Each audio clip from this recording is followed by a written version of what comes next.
Hello everyone, कैसे हो आप सभी लोग। आई होप आप बहुत अच्छे होंगे और अच्छे से तैयारी भी चल रही होगी। सो आज हम करने वाले हैं SBI clerk mains and LIC WO mains के लिए जनरल अवेयरनेस का मॉक टेस्ट नंबर 1, जिसमें टोटल 60 क्वेश्चंस आपके रहेंगे। आउट ऑफ 60 क्या स्कोर आपका आया है, please let me know in the comment section. And for the PDF आप हमारा कमेंट सेक्शन चेक कर सकते हैं, पिन कमेंट में आपको पीडीएफ के लिए लिंक मिल जाएगा। ठीक है, so let's begin with the session. So first question आपका है, which of the following statement is correct with respect to international labour organisation's latest report titled the state of social justice 2025 a work in progress.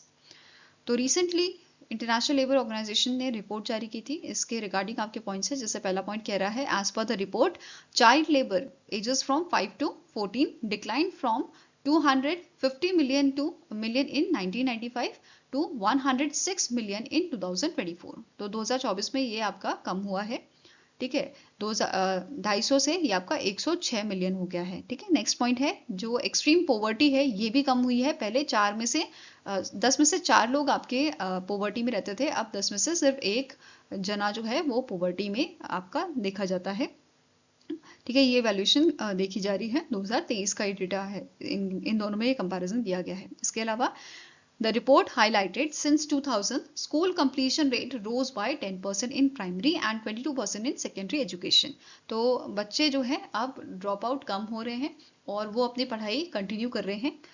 आपकी जो percentage है वो भले कम है, but पहले के कंपैरिजन में ये थोड़ी अब जो है हमें थोड़ी सी स्टेबल देखने को मिल रही है। ठीक है, as of 2023 for the first time over 50% of a global population is covered by the social protection scheme. As of 2023, हाँ, मतलब 50% जो ग्लोबल पॉपुलेशन आपकी है, ठीक है, मतलब 100 में से 50 लोग ऐसे हैं जिनके पास सोशल प्रोटेक्शन स्कीम में, मतलब बेसिकली वो एनरोल्ड हैं। ठीक है, लास्ट स्टेटमेंट से ऑल आर करेक्ट। तो सारे स्टेटमेंट आपके करेक्ट हैं, तो आंसर हो जाएगा ऑप्शन नंबर ई। अब डिटेल में पढ़ते हैं रिपोर्ट को। तो आपका जो रिपोर्ट है इसका नाम क्या है, the state of social justice 2025 a work in progress. ILO द्वारा रिलीज किया गया है। एंड जो रिपोर्ट है it was release ahead of a second world summit for social development, जो आपकी नवंबर में होगी दोहा कतार में। ठीक है, इस रिपोर्ट के अब 4 पिलर हैं, fundamental human right and capabilities, equal access to opportunities, fair distribution and fair transition. ठीक है, इसके अलावा यहाँ पे नोट किया गया है कि फर्स्ट टाइम ILO ने इवेल्युएट किया है global state of social justice reviewing process made since 1995। ठीक है, अब यहाँ पे डिटेल में पढ़ते हैं। जैसे चाइल्ड लेबर की हमने बात की थी, तो चाइल्ड लेबर यहाँ पे कम हुआ है आपका 1995 से 2024 में। ये लगभग आपका 20.6% 1995 में था, अब 7.8% रह गया है। ठीक है, इसके अलावा पोवर्टी रेट्स की बात करें तो एक्सट्रीम पोवर्टी जो है वो आपकी कम हुई है। यहाँ पे अराउंड 800 मिलियन पीपल ऐसे हैं अभी भी जो पोवर्टी में जी रहे हैं on a less than $3 per day. ठीक है, नेक्स्ट है स्कूल कंप्लीशन की बात करें तो हमने अभी पढ़ा कि प्राइमरी में 10% रेट जो है इंक्रीज हुआ है और सेकेंडरी एजुकेशन में 22% रेट जो है इंक्रीज हुआ है। ऐसे ही सोशल प्रोटेक्शन की बात करें तो ग्लोबल पॉपुलेशन का 50% ऐसा है, 50% पॉपुलेशन ऐसी है जो एनरोल्ड है आपकी सोशल प्रोटेक्शन स्कीम्स में। नेक्स्ट बात करते हैं वर्क रिलेटेड मोर्टिलिटी में। तो वर्क रिलेटेड डेथ्स जो हैं वो डिक्लाइन हुई है आपकी ओवर 10% सिंस 2000। लेबर प्रोडक्टिविटी की बात करें तो प्रोडक्टिविटी पर वर्कर ये आपकी इंक्रीज हुई है 78% globally and 215% in upper middle income class. ठीक है, इनकम कंट्रीज। नेक्स्ट है प्रोडक्टिविटी इनइक्वालिटी, ये आपकी ड्रॉप हुई है 40% सिंस 1995। इसके अलावा एक्सेस टू क्लीन वाटर जो है 4 में से एक जना अभी भी ऐसा है जिसको पानी जो है वो उसका एक्सेस नहीं मिल पा रहा है। ठीक है, access to safely manage drinking water. Next है wealth and income inequality. The top 1% holds 20% of the global income and 38% of the global wealth. ठीक है, नेक्स्ट है लेबर फोर्स पार्टिसिपेशन की बात करें तो जेंडर पार्टिसिपेशन गैप जो है यहाँ पे वो आपका कम हुआ है, ओनली 3% 1995 से। एंड अभी आपका ये स्टिल है कितना है, 24% हमें देखने को मिला है। 3% ये कम हुआ है भले, but now it stands eight 24%। Veg gap की बात करें तो ये तो आपने बहुत बार देखा होगा, विमेन की जो सैलरी है वो मेन के कंपैरिजन में कम होती है, राइट। सो यहाँ पे क्या है, विमेन जो है they earn 78% of what men earns as of 2025, and जो करंट पेस है it will take 50 to 100 years कि दोनों की जो वेज गैप है वो कम हो और वो आपकी लगभग सेम आ जाए, ठीक है। नाउ नेक्स्ट आते हैं इनफॉर्मेलिटी रेट्स पे। तो ग्लोबल इनफॉर्मेलिटी रेट जो है वो आपके कम हुए हैं ओनली 2%, 2 पॉइंट्स, ठीक है, 2% point since 2005। Still it stands eight 58% of workers, मतलब 58% ऑफ वर्कर जो हैं वो आपके इनफॉर्मल एम्प्लॉयमेंट में है, ठीक है। इनकम ग्रुप वाइज बात करें तो लो इनकम कंट्रीज में 90% है, लोअर मिडिल इनकम कंट्रीज में 53% upper middle income countries, high income countries में 8% है। नाउ बात करते हैं अब स्टार्टिंग इन्फॉर्मेशन की। तो आईएलओ के डीजी हैं Gilbert F Houngbo, headquarter Geneva Switzerland में आपका लोकेटेड है, और इसमें इसे इस्टेब्लिश किया गया था 1919 में। और मेंबर नेशंस की बात करें तो 187 मेंबर नेशन इसमें इंक्लूडेड है। नाउ नेक्स्ट क्वेश्चन है, the life insurance corporation of India recently in October launch the 2 new insurance plan, जिसमें से एक है एलआईसी जन सुरक्षा प्लान, दूसरा है एलआईसी बीमा लक्ष्मी प्लान, ठीक है। तो ये दोनों प्लान एलआईसी द्वारा लॉन्च किए गए हैं, इनके बारे में डिटेल में पढ़ेंगे। अब क्वेश्चन इज कि एलआईसी बीमा लक्ष्मी प्लान जो है इसे डिजाइन किया गया है exclusive for which target group. तो इनमें से कौन से टारगेट, मतलब कौन सी आपका ऑप्शन है जिसको टारगेट करता है एलआईसी बीमा लक्ष्मी प्लान। लक्ष्मी किसे बोलते हैं, लड़कियों को, विमेंस को बोलते हैं लक्ष्मी, राइट। जैसे घर की लक्ष्मी हो गया, ऐसे बोलते हैं ना। तो लक्ष्मी से याद रखो ये प्लान आपका है विमेंस के लिए, ठीक है। ये प्लान आपका लॉन्च किया गया है specially for women's, okay. Now LIC की बात करें, इसके एमडी एंड सीईओ हैं आर दोराईस्वामी, हेडक्वार्टर मुंबई महाराष्ट्र में लोकेटेड है और 1956 में इसे स्टैब्लिश किया गया था, ठीक है। अब डिटेल में बात करेंगे दोनों प्लान्स की। पहला प्लान क्या था, एलआईसी जन सुरक्षा प्लान, जो डिजाइन किया गया है लो इनकम इंडिविजुअल्स के लिए। It provides financial protection on death and lump sum on maturity, ठीक है। मतलब जो पॉलिसी होल्डर है अगर उसकी डेथ हो जाती है तो फैमिली को यहाँ पे बेनिफिट मिलेगा, राइट। नाउ एलिजिबिलिटी क्या है, मिनिमम 18 साल होनी चाहिए एज, मैक्सिमम 55 ईयर्स होनी चाहिए, ठीक है। बेसिक सम अश्योर्ड जो है ये मिनिमम 1 लाख का है, मैक्सिमम 2 लाख का है। एंड पॉलिसी टर्म आपका 12 से 20 साल का रहेगा, वेरस प्रीमियम पेइंग टर्म आपका जो है 5 साल का रहेगा, ठीक है। इवन यहाँ पे गारंटीड एडिशन आपको प्रोवाइड किए जाएंगे, जैसे 4% per annum on premium at the end of every policy year, ठीक है। दूसरी स्कीम आती है आपकी लक्ष्मी प्लान, बीमा लक्ष्मी प्लान। अब ये जो प्लान है आपका ये टारगेट करता है विमेंस को, ठीक है। मतलब विमेंस के लिए लॉन्च किया गया है, इसके लिए मिनिमम एज 18 है, मैक्सिमम आपकी 50 साल है। बेसिक सम अश्योर्ड इसमें मिनिमम 2 लाख का है और मैक्सिमम कोई लिमिट मेंशन नहीं की गई है, ठीक है। साथ में ही पॉलिसी टर्म आपका 25 साल का है और प्रीमियम पेइंग टर्म आपका 7 से 15 साल का रहेगा। इवन गारंटीड एडिशन जो है it is 7% of total tabular annual premium every year for enforce policies, ठीक है। नेक्स्ट आपका क्वेश्चन है, which financial platform for women has launch India's first UPI exclusive for women. तो रिसेंटली जो lakes में है इन्होंने लॉन्च किया है इंडिया का पहला यूपीआई जो सिर्फ विमेंस के लिए है, ठीक है, जिसका नाम रखा गया है लेक्समे पे। It features expense tracker, bill payments, deals on women's brand and other options ये विमेंस के लिए प्रोवाइड करता है, ठीक है। Now next up question है, recently in October 5 beaches from Maharashtra received the international blue flag certification for the first time. Which of the following beaches is not among the 5 Maharashtra beaches that received the blue flag certification? तो recently Maharashtra के 5 बीचों को पहली बार ऐसा देखा गया है कि महाराष्ट्र के 5 बीचों को आपका ये सर्टिफिकेट मिला है ब्लू फ्लैग सर्टिफिकेशन, ठीक है। अब ये सर्टिफिकेशन मिलता कैसे है, जो एक नेशनल ऑपरेटर होती है वो सबमिट करती है नॉमिनेशंस, ठीक है। फिर नेशनल लेवल पे जो जूरी होती है वो कंडक्ट करती है ऑडिट्स, वो सर्वेज कंडक्ट करती है और चेक करती है कि जो बीचेस हैं क्या वो स्टैंडर्ड फॉलो करते हैं। अगर वो इंटरनेशनल स्टैंडर्ड फॉलो करते हैं देन उनको फर्दर रिकमेंडेशन की जाती है इंटरनेशनल जूरी को और वो फाइनल डिसीजन यहाँ पे देते हैं, ठीक है।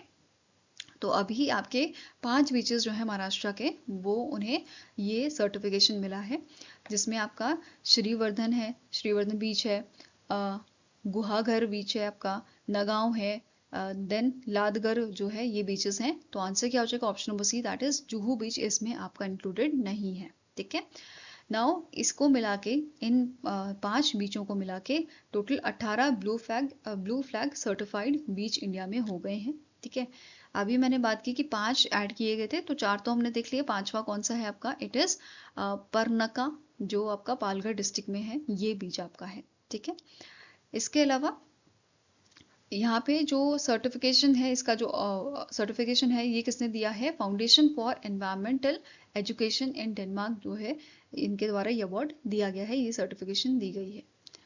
नाउ यहाँ पे हमने बात की कि इंटरनेशनल ज्यूरी जो है वो फाइनल डिसीजन देती है। अब इस ज्यूरी में कौन कौन सी ऑर्गेनाइजेशन आपकी होती हैं, उसके रिप्रेजेंटेटिव होते हैं UNEP के, UNWTO के और IUCN के। ठीक है, नाउ बात करते हैं थोड़ा डीप में। ब्लू फ्लैग सर्टिफिकेशन जो है ये प्रोग्राम आपका लॉन्च किया गया था 1985 में by the foundation for environmental education France, ताकि अवेयरनेस आपकी बढ़ाई जा सके अबाउट दी मरीन पॉल्यूशन। ठीक है, 1987 में FEE जो है, इन्होंने इन collaboration with European union award start किया था first blue flag site across 10 European countries. ठीक है, अब जो ये प्रोग्राम था इसको ग्लोबली ये प्रोग्राम जो है आपका किया गया था 2001 में, मतलब ग्लोबल लेवल पे ये आपका वर्क करने लगा था 2001 में। देन जो सर्टिफिकेशन है ये अभी आपके कौन प्रोवाइड करते हैं, foundation for environmental education headquartered in Denmark.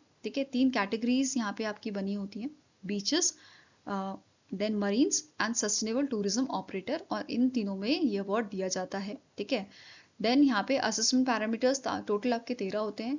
ठीक है, और इन पे अगर बीचेस खरा उतरते हैं तो उनको ये अवार्ड मिलता है, ये सर्टिफिकेशन दिया जाता है। ठीक है, इसके अंदर भी 4 मेजर आपके हेड हैं, environmental education and information, water quality, environmental management, safety and services. ठीक है, इसके अलावा as of May 2025 total 5195 sites ऐसी हैं आपकी अक्रॉस 51 कंट्रीज जिन्हें ये ब्लू फ्लैग सर्टिफिकेट्स दिए गए हैं। ठीक है, अब बात करते हैं स्टैटिक इन्फॉर्मेशन की। FEE जो है इसके CEO हैं डेनियल सेचेफर, हेडक्वार्टर इसका कोपेनहेगन डेनमार्क में है और इसे 1981 में स्टैब्लिश किया गया था।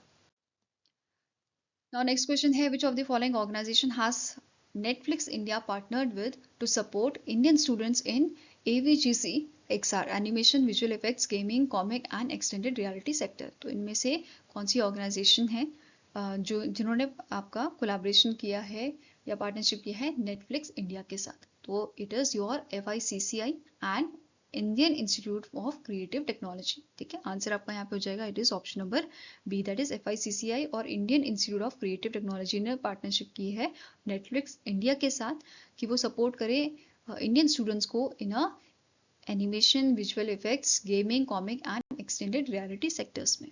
ठीक है, और ये MOU आपका साइन हुआ था during the FICCI frames event जो मुंबई महाराष्ट्र में हुआ था।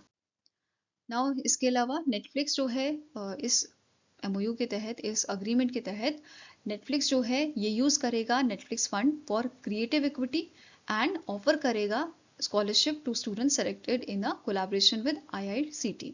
ठीक है, नेटफ्लिक्स जो है ये हेल्प करेगा IICT को डिजाइन करने में इंडस्ट्री ओरिएंटेड कोर्सेस, ताकि जो स्टूडेंट्स हैं उनको अच्छे स्किल्स जो हैं वो सीखें relevant to real world AVGC XR market needs, मतलब जो भी आपकी मार्केट में नीड है उसके हिसाब से उनके स्किल्स जो हैं वो सिखाए जाएं बच्चों को। ठीक है, देन यहाँ पे आपकी वर्कशॉप्स कराई जाएगी, मास्टर क्लासेस होंगे, गेस्ट लेक्चर्स होंगे बाय द इंडस्ट्री प्रोफेशनल्स जो स्टूडेंट्स को हैंड्स ऑन प्रैक्टिस करवाएंगे यहाँ पे। ठीक है, देन नेटफ्लिक्स जो है ये आपका it will also take part in research and development, academic and industry development council strengthen करने के लिए और गाइड करने के लिए इन दी कोलैबोरेशन, राइट।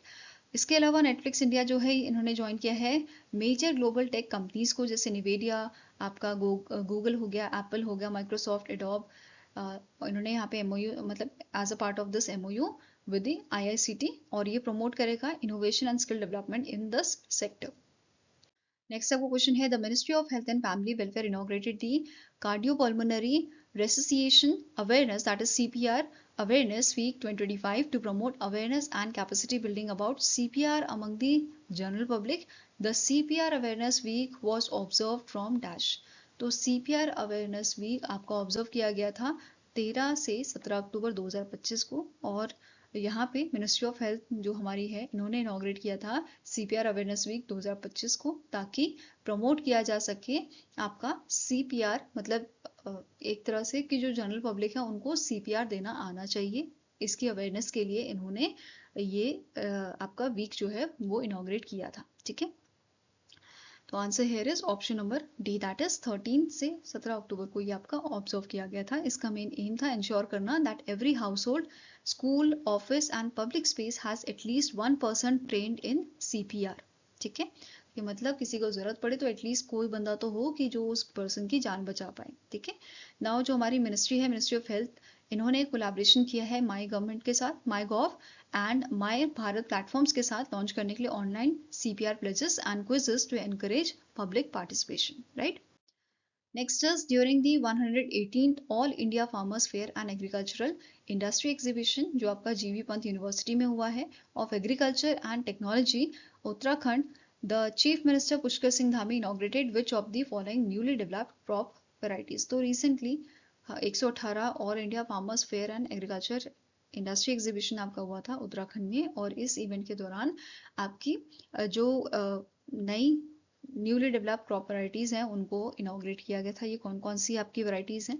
तो इट इज़ योर पंत उर्द 13, पंत उर्द 14, पंत मटर 554 एंड पंत जाऊ 1006। तो ये आपकी जो क्रॉप वैरायटीज़ हैं उनको यहाँ पे रिलीज किया गया था, अनवील किया गया था। ठीक है, so answer here is option number B. Now next आपको क्वेश्चन है, get pay a leading payment aggregator has partnered with which small finance bank for the development of a Vega, its next generation payment switch? तो recently ESAF small finance bank के साथ जो है आपका partnership हुआ है get पे के साथ। ठीक है, जो आपका पेमेंट एग्रीगेटर है लॉन्च करने के लिए वेगा को। ठीक है, वेगा जो है it supports multi payment modes and complies with the Indian banking standard. Okay, now next आपको क्वेश्चन है, the association of investment banker in India, that is AIBI, has re-elected Mahavir Lunawat as its chairman for second consecutive 2-year term effective from October 2025. He is associated with which of the following organization? तो recently Mahavir Lunawat जो है इनको री-इलेक्ट किया गया है as a chairperson of AIBI, और ये आपके जो है एसोसिएटेड है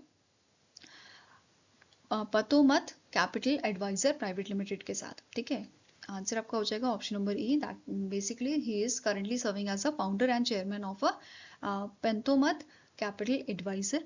ठीक है, और ये इनको रीइलेक्ट किया गया है as a chairman of AIBI, और इनका टर्म आपका रहेगा 2 सालों का। ठीक है, नाउ इसके अलावा ये डायरेक्टर एज अ डायरेक्टर काम कर रहे हैं Jain international trade organisation apex के साथ। ठीक है, इसके अलावा यहाँ पे और भी जो है अपॉइंटमेंट्स हुए हैं।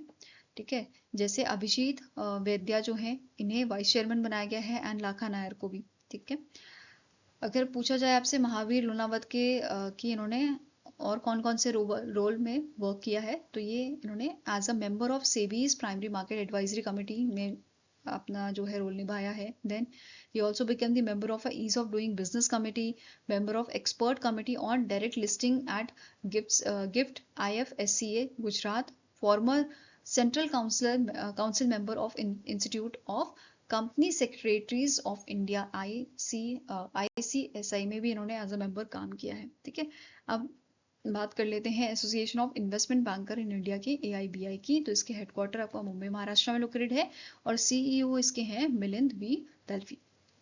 Now next आपको क्वेश्चन है, as per the data released by the NSO, India's retail inflation, India's CPI fell to 99-month low of -% in September 2025. तो as per the NSO report, India का जो इन्फ्लेशन है, retail inflation, ये आपका 99 month लो देखने को मिला है हमें सितंबर में, और ये पहुंच गया है 1.54% पे।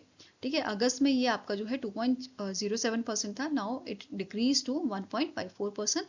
और ये चीज़ें मेंशन की गई थी consumer price index for rural, urban and combined for month of September 2025 report में जो NSO ने रिलीज की थी। ठीक है, इसके अलावा फूड इन्फ्लेशन इसमें मेंशन किया गया था कि फूड इन्फ्लेशन ने नेगेटिव ग्रोथ अपनी दिखाई है and reaches to the -2.28% in month of September. ठीक है, इसके अलावा यहाँ पे मेंशन किया गया था कि हाईएस्ट इन्फ्लेशन रेट इंडिया के 5 टॉप स्टेट्स में देखा गया है, which is Kerala, Jammu and Kashmir, Karnataka, Punjab and Tamil Nadu. वहीं पे नेगेटिव इन्फ्लेशन हमें देखने को मिला है यूपी और असम में। Okay, now next our question है the 8th session of a Codex Committee on Spices and Culinary Herbs held in Guwahati, Assam finalized the Codex standard for which of the following species, bringing the total number of global spice standards developed by the CCSCH to 19। तो recently आपके codex standard जो है finalise किए गए हैं 3 species के लिए।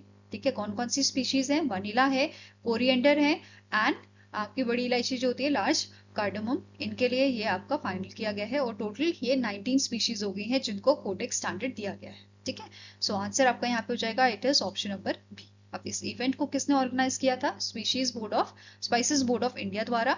ठीक है, और इसका ड्यूरेशन आपका 13 से 17 अक्टूबर तक चला था and it was hosted by the FAO world health organization under the codex alimentarius commission, right.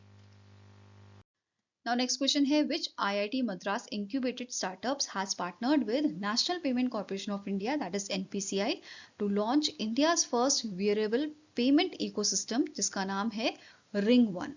ठीक है, तो IIT मद्रास का इंक्यूबेटेड स्टार्टअप है मूज वेयरेबल, जिसने रिसेंटली पार्टनरशिप किया है NPCI के साथ लॉन्च करने के लिए इंडिया का पहला वेयरेबल पेमेंट इकोसिस्टम। मतलब एक रिंग की हेल्प से आप पेमेंट यहाँ पे कर सकते हो। ठीक है, ये रिंग आपने पहनी होगी, उससे टैप करके पेमेंट आपकी हो जाएगी। ठीक है, ये रिंग जो है ये ऑपरेट की जाती है मूज वॉलेट से एंड यहाँ पे जो पेमेंट्स है they are process using RuPay network and इसे मैनेज कौन करता है? NPCI द्वारा इसे मैनेज किया जाता है। इसके अलावा मूज कन्वर्ट करता है रूपे डेबिट और क्रेडिट कार्ड को into a secure token and इसकी इंफॉर्मेशन ये स्टोर करता है inside the tamper proof secure element chip जो इसमें आपकी लगी होती है। ठीक है, नाउ जो ये पेमेंट फंक्शन है, आप सोचोगे अगर हमने नहीं पहनी होगी फिर भी तो पेमेंट कोई कर सकता है, तो ऐसा नहीं है। यहाँ पे क्या है, अगर आपने ये पहनी होगी तभी पेमेंट होगी, इसके अलावा जब आप इसे उतार दोगे तो ये ऑटोमेटिकली डिसेबल हो जाएगी। ठीक है, नेक्स्ट क्वेश्चन है as per the global finance report titled World's Safest Bank in Asia 2025, which bank has been named Asia's Safest Bank for the 7th consecutive year 2009 till 2025? तो इनमें से कौन सा आपका बैंक है जो वर्ल्ड का सेफेस्ट बैंक है एशिया में? तो आंसर हो जाएगा it is DBS bank Singapore. ठीक है, as per this report global finance की रिपोर्ट है and it was the 34th edition. ठीक है, कौन सा एडिशन था? It was the 34th edition जो रिसेंटली आपका रिलीज किया गया था और इसके अकॉर्डिंग DBS बैंक सिंगापुर जो है ये एशिया का सेफेस्ट बैंक है। ठीक है, इसके अलावा अगर हम ग्लोबल लेवल पे बात करें तो ग्लोबल लेवल पे जर्मनी का KfW बैंक जो है ये टॉप पोजीशन बनाए हुए है, फॉलोड बाय जूचर्स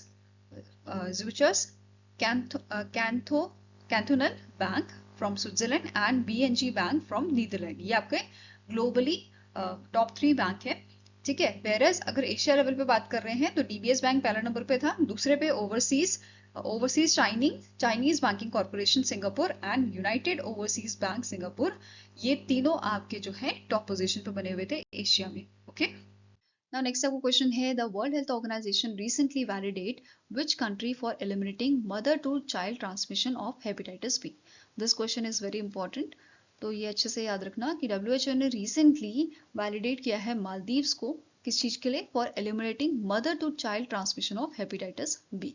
इसी के साथ मालदीव जो है वो पहली कंट्री बन जाता है वर्ल्ड में to achieve triple elimination of mother to child transmission, जैसे इसमें HIV हो गया, आपका साइफल्स हो गया एंड हेपेटाइटिस बी वायरस हो गया। तो ये तीनों के लिए ही मालदीव्स जो है WHO ने वैलिडेट किया है मालदीव्स को। ठीक है, कि इन्होंने ये सारी चीजें, ये तीनों चीजें एलिमिनेट करती हैं। ठीक है, जो मदर से बच्चे को ट्रांसमिट होती हैं।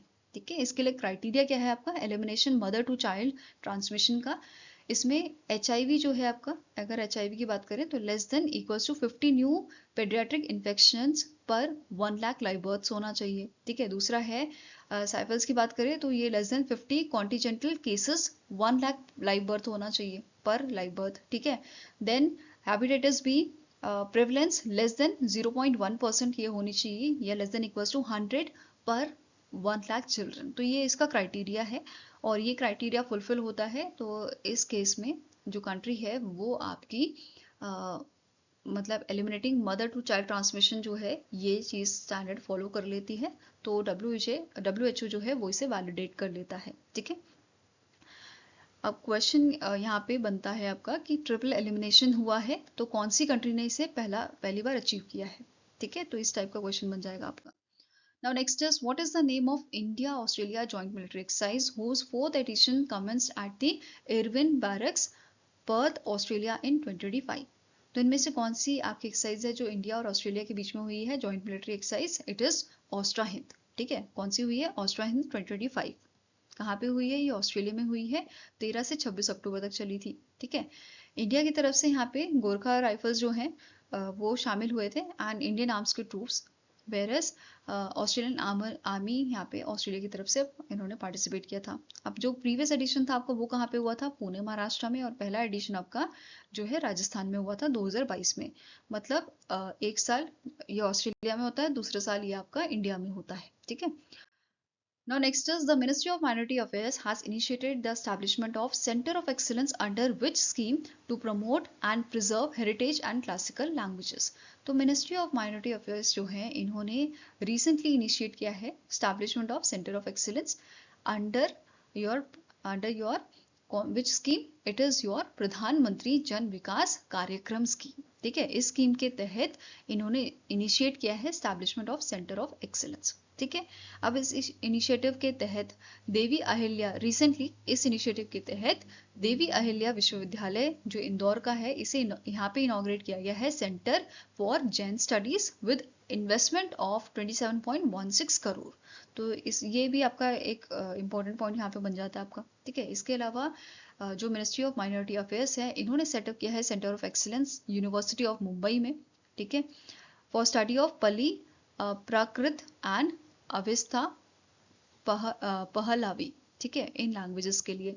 इसके अलावा सेंटर ऑफ एक्सीलेंस आपका सेटअप किया गया था गुजरात यूनिवर्सिटी में for study of Prakrit languages. Okay, now next question here, which organization has collaborated with Ministry of Electronics and Information Technology to provide verified financial and economic data for India's National Artificial Intelligence Mission, that is AI mission? तो इनमें से कौन सी organisation है जिसने ministry of electronics and information technology के साथ collaboration किया है एआई मिशन के लिए? तो answer is option number B, that is institute of chartered accountant of India, ICAI के साथ इनका कोलैबोरेशन हुआ था। ठीक है, नाउ आईसीएआई जो है ये verified financial and economic data provide करेगी सपोर्ट करने के लिए development of India sovereign large language model को, और currently it is working with the 10 firms for developing LLMs, right. And यहाँ पे क्या बोला है, जो सोवरन एआई मॉडल है इट इज एक्सपेक्टेड कि ये कंप्लीट हो जाएगा आपका फरवरी 2026 तक। ओके, नाउ नेक्स्ट आपको क्वेश्चन है, which organisation in collaboration with the Google cloud India launch India's first AI centre of excellence for public goods in Visakhapatnam, Andhra Pradesh? तो रिसेंटली जो आपका टेक भारत रिसर्च फाउंडेशन है इन्होंने कोलैबोरेशन किया है गूगल क्लाउड इंडिया के साथ ताकि ये लॉन्च करे इंडिया का पहला एआई सेंटर ऑफ एक्सीलेंस आपका विशाखापट्टनम, आंध्र प्रदेश में, right. So answer here is option number E. Now जो टेक भारत रिसर्च फाउंडेशन है ये लीड करेगा एआई सेंटर ऑफ एक्सीलेंस को फॉर अप्लाइड एआई रिसर्च इन पब्लिक सर्विसेज, वेरस जो आपका गूगल क्लाउड इंडिया है ये cloud infrastructure, AI tools, Gemini model, mentorship and market support provide करेगा। ठीक है, नाउ नेक्स्ट आपको क्वेश्चन है, which airline introduces the fare से फुर्सत fixed air fare scheme launch by the union minister Kinjarapu Ram Mohan Naidu to introduce fluctuating airfares and promote hassle-free air travel in India? तो recently जो आपकी alliance air है इन्होंने introduce किया है fair से फुर्सत फिक्स्ड एयर स्कीम को, एयरफेयर स्कीम को। ठीक है, ताकि जो फ्लक्चुएटिंग एयरफेयर्स हैं उनको आपका जो है कम किया जा सके। ठीक है, नाउ सिविल एविएशन मिनिस्टर जो हमारे हैं इन्होंने इसे लॉन्च किया था और इसे इम्प्लीमेंट कौन किया है? अलायंस एयर ने इसे इम्प्लीमेंट किया है टू ऑफर फिक्स्ड एयरफेयर्स, और ये पायलट फेज आपका 13 अक्टूबर को स्टार्ट हुआ है, 31 दिसंबर तक ये चलेगा एंड ये फोकस करेगा आपका टियर 2 एंड टियर 3 रूट्स को। ठीक है, साथ में ही ये जो इनिशिएटिव है ये आपका सपोर्ट करेगा उड़ान इनिशिएटिव को। ओके, नाउ नेक्स्ट आपका क्वेश्चन है, who has become the first women to be elected as a president of Indian cricketers association. तो रिसेंटली शांता रंगास्वामी जो है ये प्रेसिडेंट, इनको इलेक्ट किया गया है इंडियन क्रिकेटर्स एसोसिएशन का, एंड ये आपकी पहली इंडियन वुमेन थी जो इंडिया की जो क्रिकेट टीम थी उसकी कैप्टन बनी थी। ठीक है, दूसरा इन्होंने 108 रन स्कोर करने वाली भी ये इंडिया की पहली महिला बनी थी। ठीक है, इसके अलावा इन्हें अर्जुना अवार्ड मिला था, पहले विमेन जिन्हें अर्जुना अवार्ड मिला था 1976 में। देन इन्होंने BCCI life time achievement award भी जीता था for women in the year 2017। ठीक है, इसके अलावा अदर अपॉइंटमेंट्स यहाँ पे किए गए हैं आपके इंडियन क्रिकेटर्स एसोसिएशन के, जैसे सेक्रेटरी एंड डायरेक्टर बनाए गए हैं वेंकट सुंदरम, ट्रेजरर बनाए गए हैं Deepak Jain member, representatives and director Jyoti ji and Santosh Subramaniam. Then ICA male representative to BCCI Apex Council V Chamundeshwaranath. Then ICA female representative to BCCI Apex Council Sudha Shah. Then ICA representative to Indian Premier League Governing Council she is Shubhangi Kulkarni. ठीक है, now next आपका question है, the Ministry of New and Renewable Energy has officially recognized 3 major ports as a green hydrogen hubs under the National Green Hydrogen Mission. Which of the following port has not been recognized as a green hydrogen hub by Ministry of New and Renewable Energy? तो recently 3 port जो है उनको recognise किया गया है as a green hydrogen hub, जिसमें से एक आपका है दीनदयाल पोर्ट अथॉरिटी, दूसरा है आपका वियो चिदम्बरम पोर्ट अथॉरिटी एंड तीसरा है प्रदीप पोर्ट अथॉरिटी। ठीक है, तो ये तीनों हैं, तो आंसर आपका यहाँ पे क्या हो जाएगा, that is option number D, Cochin port authority जो है वो इसका पार्ट नहीं है। ठीक है, इसका मतलब इनको ग्रीन हाइड्रोजन हब रिकॉग्नाइज करने का मेन एम क्या है कि इसका ये ऑब्जेक्टिव है कि हम डेवलप करें उनको एज अ सेंटर फॉर, मतलब इन पोर्ट्स को as a centre for large scale green hydrogen production, industrial utilisation and international export. तो बेसिकली इन पोर्ट्स को जो है आपका यूज किया जाएगा एक्सपोर्ट के लिए, ठीक है, इंडस्ट्रियल यूटिलाइजेशन के लिए और ग्रीन हाइड्रोजन प्रोडक्शन के लिए। ठीक है, now next आपको क्वेश्चन है, which state launched the Shraddhanjali scheme to ensure the dignified return of a mortal remains of its residents who die outside the state?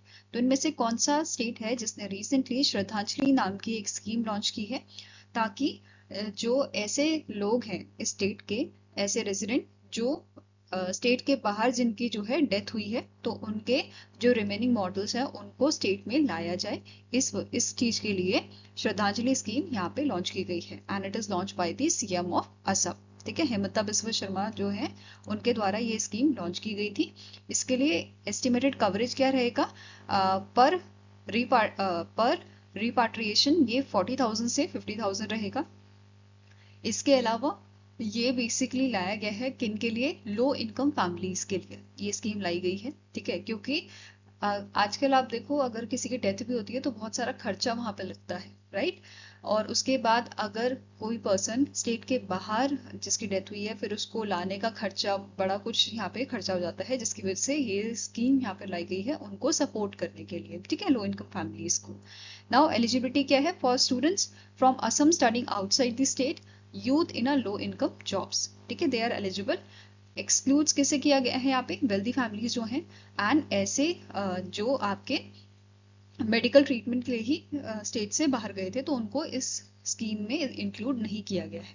ठीक है, इसके अलावा ये जो इम्प्लीमेंटेशन है ये कौन करेगा, असम का होम एंड पॉलिटिकल डिपार्टमेंट इसे इम्प्लीमेंट करेगा, and special branch of Assam police act as a nodal coordination agency for the scheme. Helpline channels यहाँ पे जो है फैमिली जो है वो रिपोर्ट कर सकती है डेथ को और रिक्वेस्ट कर सकती है असिस्टेंट के लिए पुलिस हेल्पलाइन 112 पे, स्पेशल ब्रांच कंट्रोल रूम 03612381 पे, एंड सेवा सेतु पोर्टल व्हाट्सएप नंबर यहाँ पे मेंशन किया गया है आपका 9181014888, तो इन पे कांटेक्ट किया जा सकता है। ठीक है, नाउ नेक्स्ट क्वेश्चन है, according to the global financial centre index जिसका 38th एडिशन अभी रिलीज किया गया है, which financial centre has top the ranking globally, तो इनमें से कौन सा सेंटर है जिसने फाइनेंशियल मतलब इनमें से कौन सा फाइनेंशियल सेंटर है जिसने ग्लोबल फाइनेंसिंग सेंटर इंडेक्स को टॉप किया है। तो answer is option number C, that is New York USA का जो सेंटर है उसने इसे टॉप किया है। ठीक है, अब जो ये इंडेक्स है ये हमें बताता है कि ग्लोबल फाइनेंशियल सेंटर्स जो ग्लोबली आपके अवेलेबल हैं, ठीक है, ये उनकी रैंकिंग प्रोवाइड करता है on the basis of competitiveness and business environment. ठीक है, it was your 38th edition जो China development institute Shenzhen and Z और वाइन जेड और येन पार्टनर्स लंदन द्वारा इसको जो है रिलीज किया गया था। ठीक है, अब जो ये इंडेक्स है इसमें यूज किए गए हैं 140 इंस्ट्रूमेंटल फैक्टर जो प्रोवाइड किए जाते हैं world bank, OECD and United nation जैसी ऑर्गेनाइजेशंस द्वारा। ठीक है, नाउ अब बात करते हैं टॉप 5 रैंक वाले आपके सेंटर्स। जैसे न्यूयॉर्क पहले नंबर पे था, followed by London UK second, Hong Kong China, then Singapore 4th number पे एंड 5th नंबर पे था सैन फ्रांसिस्को यूएसए। ठीक है, वहीं पे 43 नंबर पे था इंडिया का गिफ्ट सिटी, 46 पे था मुंबई इंडिया एंड 54 पे था न्यू दिल्ली। ठीक है, अगर हम बात करें एशिया पैसिफिक रीजन की तो इसमें जो टॉप 15 सेंटर्स हैं इसमें 6 आपके एशिया पैसिफिक से कंट्री मतलब ये सेंटर्स जो हैं वो शामिल थे। इसके अलावा जो रीजन का एवरेज रेटिंग है आपका वो भी इंक्रीज हुआ है 1.2 बाय दी 1.27%। ठीक है, अब यहाँ पे बीजिंग जो है ये इकलौती एपेक सिटी थी जो जिसकी रैंकिंग जो है वो आपकी डिक्लाइन हुई है, वो आपकी कम हुई है। ठीक है, इसके अलावा यहाँ पे लेबियन जो आपका है मलेशिया का, इसने यहाँ पे डेब्यू किया था विद 60th पोजीशन। ओके, इसके अलावा फिनटेक रैंकिंग की बात करें तो इसमें टॉप किया था हांगकांग ने। ठीक है, followed by Shenzhen from China and New York from the USA. तो ये 3 आपके टॉप 3 फिनटेक रैंकिंग वाले सेंटर्स थे। ठीक है, इसके अलावा इंडिया की बात करें तो इंडिया का जो गिफ्ट सिटी है इसकी पहले रैंक 46 थी, अब ये इंक्रीज होके 43rd हो गई है एंड फिनटेक रैंकिंग इसकी है आपकी 35। ठीक है, and it is the only Indian city जो आपकी लिस्ट की गई है एशिया पैसिफिक फाइनेंशियल हब में। ठीक है, now next is which city has introduced India's first QR code based kiosk for paying traffic fines. तो इनमें से कौन सी आपकी सिटी है जहां पे इंट्रोड्यूस किया है क्यूआर बेस्ड कियोस्क ताकि ट्रैफिक फाइन्स जो है वो आपके इजीली पे किए जा सके। तो answer is option number B, that is Gurugram Haryana में से लॉन्च किया गया है and it is developed by the Gurugram police and Gurugram metropolitan development authority. ठीक है, ये जो आपका क्यूआर बेस्ड कियोस्क है ये 24/7 आपको पेमेंट अलाउ करता है। साथ में ही यहाँ पे जो नोट करने वाली क्या चीज है कि ये प्रोसेस नहीं करेगा ऐसे केसेस को which are pending for over 90 days and ऐसे केसेस जो कोर्ट को रेफर किए जा चुके हैं। ठीक है, नाउ नेक्स्ट आपका क्वेश्चन है which of the following universities recently signed MOUs with a Dr. Ambedkar Foundation under the Ministry of Social Justice and Entrepreneurs to establish new Dr. Ambedkar chairs in their universities। तो recently 3 universities हैं जिन्होंने MOU sign किया है doctor Ambedkar foundation के साथ, which is एक आपकी है जीबी पंत यूनिवर्सिटी। ठीक है, दूसरी आपकी है जयपुर नेशनल यूनिवर्सिटी एंड तीसरी है मुंबई यूनिवर्सिटी। तो इन तीनों ने जो है आपका अग्रीमेंट साइन किया है, MOU साइन किया है डॉक्टर अंबेडकर फाउंडेशन के साथ। ठीक है, इसी के साथ अब total number of operational chairs जो हैं वो आपके 28 हो गए हैं। फाइन, नाउ दीज जो चेयर्स हैं they will promote interdisciplinary research, policy dialogue and education on doctor BR Ambedkar ideals जैसे social justice, equality, empowerment, marginalized communities and constitutional values। Okay, now next आपका क्वेश्चन है as per the Henley Passport Index 2025 global ranking, what is India's rank and how many countries offer visa free or visa on arrival access to Indian passport holders। तो recently handle passport index ranking आपकी जारी की गई है, पहले जुलाई के month में जारी की गई थी, अभी ये आपके अक्टूबर के मंथ में जारी की गई है और as per this index India जो है वो इंडिया की ग्लोबली 85th रैंक है और इंडिया को मतलब इंडिया जो है बाकी कंट्रीज मतलब 57 कंट्रीज ऐसी हैं जिन्होंने इंडिया को वीजा फ्री ट्रैवल करने की छूट दे रखी है, ठीक है, या फिर वीजा ऑन अराइवल एक्सेस यहाँ पे प्रोवाइड किया हुआ है, ठीक है। तो अब इंडिया की जो प्रीवियस रैंक थी वो कितनी थी, it was 77th and now it is 85th, ठीक है। अगर बात करें एशिया में, तो एशिया में इंडिया की रैंक है एशियन कंट्रीज में 9th नंबर पे, ठीक है। अब बात कर रहे हैं पहले नंबर की, तो सिंगापुर जो है ये इसका मोस्ट पावरफुल पासपोर्ट है और ये लाई करता है फर्स्ट नंबर पे। सेकंड नंबर पे साउथ कोरिया है, थर्ड पे है आपका जापान, देन फोर्थ नंबर पे Germany, Italy, Luxembourg, Spain and Switzerland आपके आ जाते हैं, ठीक है। नाउ अभी हमने रिसेंटली पढ़ा इंडिया की जो है 85th रैंक थी, ठीक है। अभी नए वाले पासपोर्ट हेनले पासपोर्ट इंडेक्स जो रिलीज हुआ आपका, और एशिया में इंडिया की 9th रैंक है। वहीं पे अब बात करते हैं एक एक करके पैरामीटर्स की। जैसे वीज़ा फ्री एक्सेस जो है इंडिया को 12 कंट्रीज प्रोवाइड करती हैं, ई वीज़ा एक्सेस प्रोवाइड करती हैं 18 कंट्रीज, ऐसे ही आपके वीज़ा ऑन अराइवल प्रोवाइड करती हैं 21 कंट्रीज। यहाँ पे आप डिटेल में इनके नाम देख सकते हैं। इसके अलावा एशियन कंट्रीज जो आपकी काफ़ी चर्चा में रहती हैं उनकी बात करें तो चाइना की जो है 64th रैंक थी, वहीं पे श्रीलंका की आपकी 98th रैंक थी, बांग्लादेश की 100th रैंक, नेपाल की 101, पाकिस्तान की 103rd रैंक थी, ठीक है। ऐसे ही बाकी अदर कंट्रीज जैसे यूएई की एंड यूके की रैंक आपकी थी 8th, कनाडा की 9th थी, मलेशिया एंड यूएसए की 12th रैंक थी, हांगकांग चाइना की 18th एंड इसराइल का आपका रैंक था इसमें 20th। वहीं पे अगर हम बॉटम कंट्रीज की बात करें तो इसमें नाम था आपका अफगानिस्तान का 106 रैंक, सीरिया आपका 105वें रैंक पे एंड 104 रैंक में इराक था, ठीक है। आप स्टार्टिंग इन्फॉर्मेशन की बात करें तो हेनले एंड पार्टनर्स जो है इसके सीईओ हैं डॉक्टर जॉर्ज स्टेफन, हेडक्वार्टर्स का लंदन में लोकेटेड है और इसे स्टैब्लिश किया गया था 1997 में। क्लियर है। नाउ नेक्स्ट बात करेंगे हिस्ट्री की। तो जो हेनले पासपोर्ट इंडेक्स है इसे क्रिएट किया गया था डॉक्टर क्रिस्टीन एच कैलियन द्वारा, एंड इनिशियली यहाँ पे आपका मतलब जो ये पासपोर्ट इंडेक्स है ये कवर करता है 199 पासपोर्ट एंड 227 डेस्टिनेशंस, ठीक है।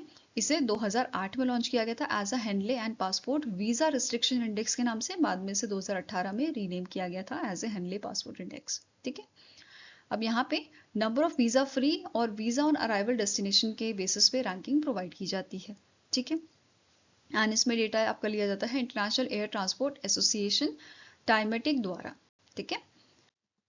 नाउ नेक्स्ट आपकी न्यूज है IUCN जो है, IUCN वर्ल्ड कंजर्वेशन कांग्रेस आपकी रिसेंटली हुई थी मंथ ऑफ अक्टूबर, 9 से 15 अक्टूबर तक ये चली थी। कहाँ पे हुई थी, Abu Dhabi national exhibition centre में हुई थी, ठीक है। इसका थीम आपका था पावरिंग ट्रांसफॉर्मेटिव कंजर्वेशन, राइट। अब जो ये इवेंट है आपका, ये आपका हर साल में होता है, हर साल sorry every 4 years it was conducted, ठीक है। हर 4 साल में ये होता है एंड सेट करने के लिए कंजर्वेशन एंड सस्टेनेबिलिटी प्रायोरिटीज को, ठीक है। इसका फोकस एरिया आपका है scaling up resilient conservation action, reducing climate overshoot risk, delivering on equity, nature positive economies, innovation and leadership in conservation. These are the focus area of this congress, ठीक है। Now अब यहाँ पे India को किसने represent किया था, union minister of state कृति वर्धन सिंह जो है, इन्होंने इंडिया को यहाँ पे रिप्रेजेंट किया था, ठीक है। इन्होंने यहाँ पे अनवील किया था इंडिया का पहला national red list road map of India for assessing and monitoring the conservation status of India's flora and fauna, ठीक है। अब इसे इम्प्लीमेंट कौन करेगा, geological survey of India and botanical survey of India इसे इम्प्लीमेंट करेंगे, ठीक है। इस इनिशिएटिव के तहत ओवर 11,000 स्पीशीज जो है प्लांट की और एनिमल की, इन्हें एसेस किया जाएगा एंड अराउंड 300 एक्सपर्ट्स जो हैं उनको ट्रेन किया जाएगा और सर्टिफाई किया जाएगा for a period of 5 years, ठीक है। इसके अलावा यहाँ पे इन्होंने अनवील किया था first ever red list of endangered species of India, classifying species as critically endangered, vulnerable, near threaten and आपका least concern, right. Now next है यहाँ पे कुछ मेजर अनाउंसमेंट किए गए थे, जैसे IUCN adopted a 20-year plan and a new 4-year programme, ठीक है। अब यहाँ पे रजान खलीफा अल मुबारक जो है इनको रीइलेक्ट किया गया था as a IUCN president. Then Panama जो है रिपब्लिक ऑफ पनामा और Panama country to host the world protected and conserved area congress 2027। तो 2027 का जो आपका world protected and conserved area congress होगा वो कौन होस्ट करेगा? पनामा से होस्ट करेगा। इसके अलावा IUCN कांग्रेस 2025 जो है इसे इन्होंने अचीव किया है international organisation for standardisation, that is ISO 20121 2024 certification for recognising its commitment to rigorous sustainability standards. ठीक है, इसके अलावा इस इवेंट में IUCN ने लॉन्च किया था 4th world heritage outlook report, और इस रिपोर्ट के अकॉर्डिंग 43% ऑफ नेचुरल साइट्स जो हैं दे फेस क्लाइमेट थ्रेट्स। इसी के साथ IUCN न्यू मेंबर यहाँ पे ऐड हुआ है, अर्मेनिया जो है ये बना है स्टेट मेंबर IUCN का। ठीक है, देन इसके अलावा जो UN बायोडाइवर्सिटी कॉन्फ्रेंस आपकी होगी 2026 में, it will be hosted by the Armenia.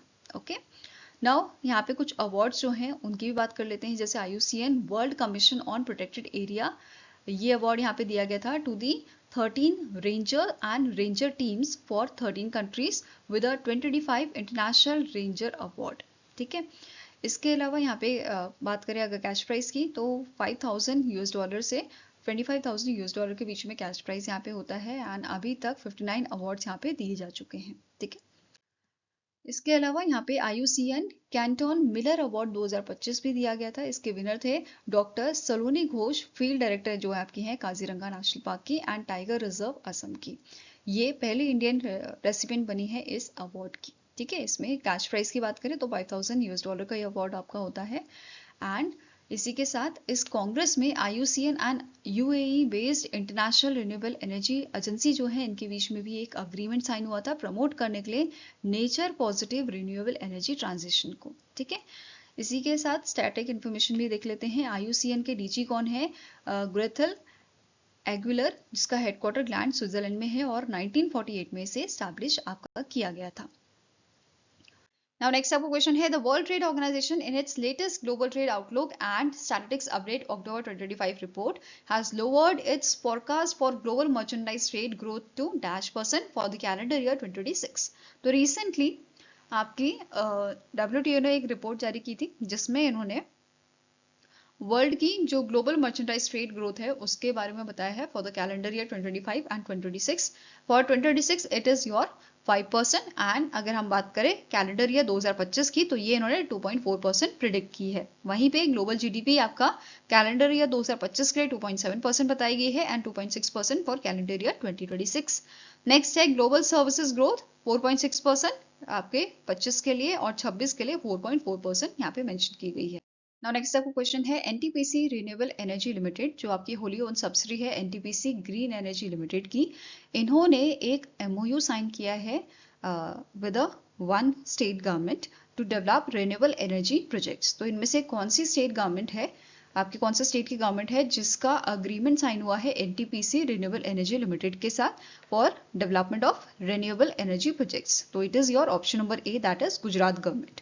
Gujarat government के साथ NTPC रिन्यूएबल एनर्जी लिमिटेड का अग्रीमेंट साइन हुआ है, एंड ये अग्रीमेंट आपका साइन हुआ था विब्रेंट गुजरात रीजनल कॉन्फ्रेंस में जो आपके मेहसाना गुजरात में हुई थी। ठीक है, अब पर्पस क्या है इस MOU का कि इन्हें डेवलप करना है 15 gigawatt renewable energy projects Gujarat में, जिसमें से 10 गीगावाट सोलर का होगा और 5 गीगावाट आपका विंड का रहेगा। ठीक है, नेक्स्ट पॉइंट आपका है कि जो NTPC है इसकी करंट जो इंस्टॉल कैपेसिटी है वो कितनी है? It is over 83 gigawatt and capacity under construction इसकी है 30.90 gigawatt, whereas existing renewable asset इसके हैं 13.3 गीगावाट के, एंड टारगेट इसका है कि अचीव करना है 60 gigawatt of renewable capacity by 2032।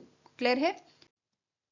Now next is as per the periodic labor force monthly bulletin September 2025 released by the National Statistical Office under the Ministry of Statistics and Program Implementation, what was India's overall unemployment rate for persons aged 15 years and above in September 2025? तो यहाँ पे comparison किया गया है आपका अगस्त month से, और सितंबर में जो आपका ओवरऑल अनएम्प्लॉयमेंट रेट है ये आपका रहा है 5.2%। ठीक है, कितना रहा है? 5.2%। आंसर आपका हो जाएगा ऑप्शन नंबर D। अगस्त में ये 5.1% था। ठीक है, इसके अलावा ओवरऑल अनएम्प्लॉयमेंट रेट जो है आपका वो अगर हम बात करें, ये तो हमने डिस्कस किया 5.2% था ओवरऑल, और रूरल और अर्बन एरियाज की बात करें तो रूरल में 4.3 से ये बढ़ के 4.6% हो गया है, और अर्बन में 6.7% से 6.8% ये बढ़ गया है एज कम्पेयर टू अगस्त। इसके अलावा अगर जेंडर वाइज ट्रेंड की बात करें तो फीमेल का जो आपका अर्बन एरियाज में अनएम्प्लॉयमेंट है वो बढ़ गया है 8.9% से ये 9.3% हो गया है। वेरएस अगर हम बात करें मेल की तो ये अर्बन एरिया में 5.9% से इंक्रीज हुआ है 6% के बीच में, वहीं पे रूरल पे 4.5 से बढ़ के 4.7% ये हो गया है। ठीक है, अगर हम बात करें लेबर फोर्स पार्टिसिपेशन रेट की तो ये आपका थर्ड कंसेक्यूटिव मंथ इंक्रीज हुआ है। ठीक है, 55.3% ये आपका बढ़ा है। अगर हम जून की बात करें तो जून में 54.2% ये देखने को मिला था। ठीक है, इसके अलावा वर्कर पॉपुलेशन रेशियो की बात करें फॉर एज्ड 15+ तो ओवरऑल ये 52.4% देखने को मिला है, रूरल में 54.8% एंड अर्बन में 47.4% देखने को मिला है। ठीक है, नाउ नेक्स्ट आपका क्वेश्चन है which organization signed an MOU with Defense Research and Development Organization, that is DRDO, to develop 300 megawatt solar based renewable energy projects across DRDO establishment in India। तो इनमें से कौन सी ऑर्गेनाइजेशन है जिसने MOU sign किया है DRDO के साथ डेवलप करने के लिए 300 megawatt solar based renewable energy projects को DRDO establishments में? So it is your solar energy corporation of India, it is your solar energy corporation of India, right. और इसका टारगेट है नेट जीरो एनर्जी कैंपसेस बनाना across all strategic DRDO location by 2047। Next आपको question है the airport development company of which state sign MOU with Spain's FIRA Barcelona International Company to develop a world-class convention exhibition, cultural and academic center। तो इनमें से कौन सी आपकी state है, state की airport development company है जिसका अग्रीमेंट साइन हुआ है फ्रांस की स्पेन की FIRA बार्सिलोना इंटरनेशनल कंपनी के साथ, ताकि ये डेवलप करे world class convention exhibition cultural and academic centre को? तो आंसर आपका हो जाएगा that is it was signed with the Maharashtra, and same type का अग्रीमेंट आपका साइन हुआ था रिसेंटली मध्य प्रदेश के साथ। ठीक है, ये याद रखना, सेम टाइप का ही था आपके इस सेंटर के लिए, राइट। नाउ जो ये फैसिलिटी है it will be located with in multi modal international cargo hub and airport. ठीक है, नाउ FIRA बार्सिलोना इंटरनेशनल की बात करें, इसके करंट CEO कौन है? रिचार्ड ज़ेप्टेरो। Okay, now next is which Indian singer has collaborated with Google Cloud to launch AI powered digital avatar band Secret Mountain। तो इनमें से कौन से इंडिया के सिंगर है जिन्होंने गूगल क्लाउड के साथ कोलैबोरेशन किया है लॉन्च करने के लिए AI पावर्ड डिजिटल अवतार बैंड सीक्रेट माउंटेन? ये क्वेश्चन इंपॉर्टेंट है, इसे याद रखिएगा। इन सिंगर का नाम है AR रहमान। ठीक है, answer here is option number E। अब ये जो बैंड है ये शोकेस करेगा 6 AI पावर्ड डिजिटल अवतार, जिसमें से आपके एग्जांपल्स की बात करें तो इसमें आपका है सेरा जो एक आयरिश सिंगर सॉन्ग राइटर है, जेंटैम तमिल रैपर हैं, blessing and African percussionist and vocalist. ठीक है, नेक्स्ट आपको क्वेश्चन है which company launch the first business specific e-RUPI voucher issuance platform to help businesses manage expenses using the UPI ecosystem? तो इनमें से कौन सी कंपनी है जिसने पहला business specific e-RUPI voucher issuance platform launch किया है? तो इट इज योर कोटोपे। किसने लॉन्च किया है? It is launch by the कोटोपे। नेक्स्ट क्वेश्चन है which organization sign MOU with Sahakari taxi cooperative limited, या भारत टैक्सी के नाम से जिसे आप जानते हैं। ठीक है, a cooperative driven national ride hailing initiative. तो इनमें से कौन सी ऑर्गेनाइजेशन है जिसने MOU साइन किया है आपका भारतीय टैक्सी के साथ? सो it is national e governance division. National e governance division द्वारा ये अग्रीमेंट साइन किया गया है। एंड अंडर दिस जो भारतीय टैक्सी प्लेटफॉर्म है ये आपका इंटीग्रेट किया जा रहा है with the national digital platforms जैसे डिजिलॉकर, उमंग हो गया आपका, API सेतु हो गया, इन सब के साथ किस चीज के लिए? Seamless identity verification and efficient service delivery के लिए। नेक्स्ट आपका क्वेश्चन है which payment bank has partnered with Axis Max life insurance to distribute life insurance product to customer in Tier 3, Tier 4 and rural market? तो इनमें से कौन सा आपका पेमेंट बैंक है जिसका पार्टनरशिप हुआ है, जिसका कोलैबोरेशन हुआ है एक्सिस मैक्स लाइफ इंश्योरेंस के साथ। इनके साथ इन्होंने टाई अप किया है ताकि ये डिस्ट्रीब्यूट कर सके लाइफ इंश्योरेंस प्रोडक्ट इनके कस्टमर्स को in tier 3, tier 4 and rural market. तो it is your India post payment bank. ठीक है, कौन सा पेमेंट बैंक है? It is India post payment bank. ठीक है, नाउ आपकी स्टार्टिंग इन्फॉर्मेशन कवर करते हैं। एक्सिस बैंक के करंट एमडी एंड सीईओ हैं अमिताभ चौधरी। हेडक्वार्टर मुंबई महाराष्ट्र में लोकेटेड है और इसे 1993 में आपका स्टैब्लिश किया गया था। नाउ नेक्स्ट क्वेश्चन है, Ravi Kumar Singisetti and Indian origin CEO was featured in Time's 2025 time 100 AI list for his influence in the AI domain. He is the CEO of which of the following company? तो रवि कुमार सिंगिसेती जो है, इनका ये आपके CEO हैं Cognizant के, और इनको रिसेंटली फीचर किया गया है टाइम 100 AI लिस्ट में। ठीक है, अब इनको 2025 में इसी साल इन्हें प्रवासी भारतीय सम्मान अवार्ड से नवाजा गया था। टाइम मैगजीन की बात करें, इसके करंट सीईओ कौन है? जेसिका सीप्ले। हेडक्वार्टर्स का न्यूयॉर्क में लोकेटेड है और इसकी शुरुआत 1923 में की गई थी। अब बात करते हैं बाकी लिस्ट की। ठीक है, तो टाइम 100 AI लिस्ट जो है इसे 4 कैटेगरी में बांटा गया है। एक आपकी है लीडर, दूसरी innovator, shapers and thinkers. 4 category ये आपकी हैं। ठीक है, और लीडर कैटेगरी में किन किन लोगों को ये अवार्ड मिला है? मैथ्यू प्रिंस, ठीक है, Elon Musk, Sam Altman, Jensen Huang जो सीईओ है निविडिया के, फिडजी सिमोन, मार्क जुकरबर्ग आपके मेटा के सीईओ हैं। ठीक है, एंडी जेसी अमेजॉन के आपके CEO and president, Allie K Miller, ठीक है, डारियो एमोडियो, देन आपके स्ट्राइव मेसीवा। ठीक है, ये सारे आपके लीडर कैटेगरी में इनको अवार्ड मिला है। और भी यहाँ पे आपके जो है रेसिपेंट हैं, यहाँ पे आप देख सकते हैं पूरी लिस्ट इसकी। बाकी मैं आपको जो है PDF भी शेयर करूंगी, तो उससे भी आप पढ़ सकते हैं। ठीक है, यहाँ पे हम ज्यादा टाइम वेस्ट नहीं करेंगे। ये इनोवेटर की लिस्ट है आपकी। ठीक है, फिर शेपर्स की स्टार्ट होती है, देन आपका थिंकर की यहाँ पे आती है। ठीक है, तो 4 कैटेगरी यहाँ पे होती हैं। ओके, नाउ नेक्स्ट क्वेश्चन है, which country tops the medal tally at the 16th Asian shooting championship, जो आपका कजाकिस्तान में हुआ था। ठीक है, तो इंडिया ने यहाँ पे 99 मेडल जीते थे, जिसमें से 50 आपके गोल्ड हैं, 26 सिल्वर हैं और 23 ब्रॉन्ज मेडल हैं। ठीक है, तो इंडिया ने यहाँ पे इस मेडल टैली को जीता था और इंडिया की तरफ से यहाँ पे 35 सीनियर शूटर्स गए थे और 129 जूनियर एथलीट्स गए थे। ठीक है, ऑर्गेनाइजर कौन था? Asian shooting confederation, international shooting sports federation, then आपका कजाकिस्तान शूटिंग स्पोर्ट्स फेडरेशन, ये आपके ऑर्गेनाइजर थे। फाइन, टॉप 5 कंट्रीज की अगर हम बात करें तो इंडिया ने टॉप किया था, followed bye Kazakhstan, China, south Korea, Iran. Okay, now एक और चीज कि यहाँ पे जो आपके इंटरनेशनल शूटिंग स्पोर्ट्स फेडरेशन है, इसके प्रेसिडेंट कौन है? Luciano Rossi. Headquarter Munich Germany में है और इसकी शुरुआत 1907 में की गई थी।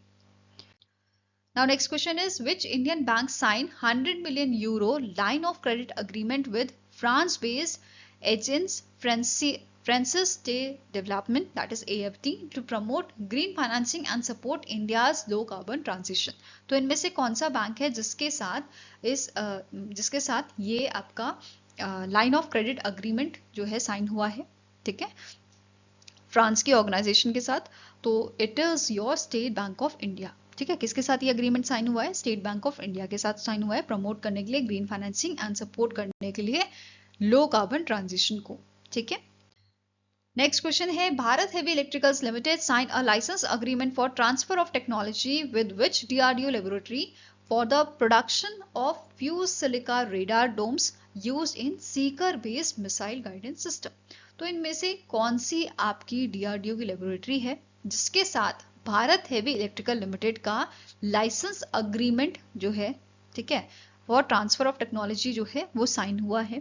ठीक है, तो आंसर आपका यहाँ पे हो जाएगा, it is your defence metallurgical research laboratory. तो DRDO की इस लेबोरेटरी ने आपका ये ट्रांसफर ऑफ टेक्नोलॉजी साइन किया है भारत हेवी इलेक्ट्रिकल्स लिमिटेड के साथ। ठीक है, किस चीज के लिए? जो आपका प्रोडक्शन है फ्यूज सिलिका रेडार डोम्स का, इनके लिए। Okay, next is, what is the primary objective of a media tech incubator launched under the WaveX program by Ministry of Information and Broadcasting and Indian Institute of Creative Technology, that is IICT Mumbai? तो इनमें से क्या main objective है media take incubator को launch करने का? तो इसका मेन एम है कि हम बूस्ट करें स्टार्टअप्स को इन दी AVGC XR सेक्टर। अब AVGC XR सेक्टर क्या है? It is basically animation, visual effect, gaming, comics and extended reality. ठीक है, अब ये न्यूली लॉन्च इनिशिएटिव जो है इसको डिजाइन किया गया है सपोर्ट करने के लिए और आपका नर्चर करने के लिए हाई पोटेंशियल वेंचर्स को। ठीक है, इन दिस सेक्टर, आपका animation, visual effect, gaming, comic and extended reality sector में। ठीक है, नाउ अब यहाँ पे दो फेजेस में इसका काम रहेगा। ठीक है, एक एक्टिव फेज होगा, दूसरा पैसिव फेज होगा। एक्टिव फेज जो है ये सपोर्ट करेगा बिजनेस मॉडलिंग को, प्रोडक्ट डेवलपमेंट को, ब्रांडिंग एंड फंड रेजिंग जो है उसमें ये मदद करेगा। पैसिव फेज जो होगा इसमें बेसिकली इंक्लूडेड है आपका ग्लोबल शोकेसेस थ्रू वेब बाजार, फोकस ऑन लाइटर मेंटरशिप, ठीक है, इन्वेस्टर एंगेजमेंट, इंडस्ट्री एसोसिएशन, इन सब पे यहाँ पे फोकस रहेगा। ठीक है, अब जो ये प्रोग्राम है ये बेसिकली मास्टर क्लासेस यहाँ पे प्रोवाइड करेंगे बाय द ग्लोबल लीडर्स, जैसे गूगल से आपके होंगे, ठीक है, माइक्रोसॉफ्ट, अमेजॉन जैसी कंपनी से यहाँ पे आपके ग्लोबल लीडर्स होंगे जो मास्टर क्लास यहाँ पे प्रोवाइड कर रहे हैं बेसिकली। ठीक है, इसके अलावा यहाँ पे ministry of information and broadcasting के अकॉर्डिंग 15 स्टार्टअप्स जो हैं उनको सेलेक्ट किया जाएगा पहले बैच के लिए, और ये जो प्रोग्राम है ये आपका IICT कैंपस में जो है होस्ट किया जाएगा और इसकी मंथली फी आपकी रखी गई है 8,500 की। ठीक है, नाउ नेक्स्ट आपको क्वेश्चन है, as per the HSBC India Manufacturing PMI report, Purchasing Manager Index report compiled by S&P Global, what was the value of India's manufacturing purchasing managers index in August 2025, marking a new high? तो recently आपका manufacturing purchasing manager index जो है वो आपका launch किया गया है। ये हर मंथ का लॉन्च किया जाता है। बेसिकली ये हमें बताता है कि हमारी मैन्युफैक्चरिंग सेक्टर की परफॉर्मेंस कैसी है। ठीक है, परफॉर्मेंस या हेल्थ कैसी है हमारे मैन्युफैक्चरिंग सेक्टर की, कैसा चल रहा है, तो वो ये हमें बताता है। और इस बार अगस्त 2025 की जो आपके इंडेक्स है ये पहुंची है 59.3 पे। ठीक है, कितना पहुंचा है ये 59.3 पे, जो हाईएस्ट है। पिछली बार मतलब जुलाई 2025 का ये 59.1 था और इस बार ये इंक्रीज होके 59.3% हुआ है। ठीक है, अब बात करें अगर PMI स्कोर की, तो अगर स्कोर जो है वो अबव 50 है तो ये बताता है एक्सपेंशन, कि वो बिजनेस जो है वो ग्रो कर रहा है। एग्जैक्टली 50 है तो कोई चेंज नहीं है और बिलो 50 है तो कॉन्ट्रैक्शन है।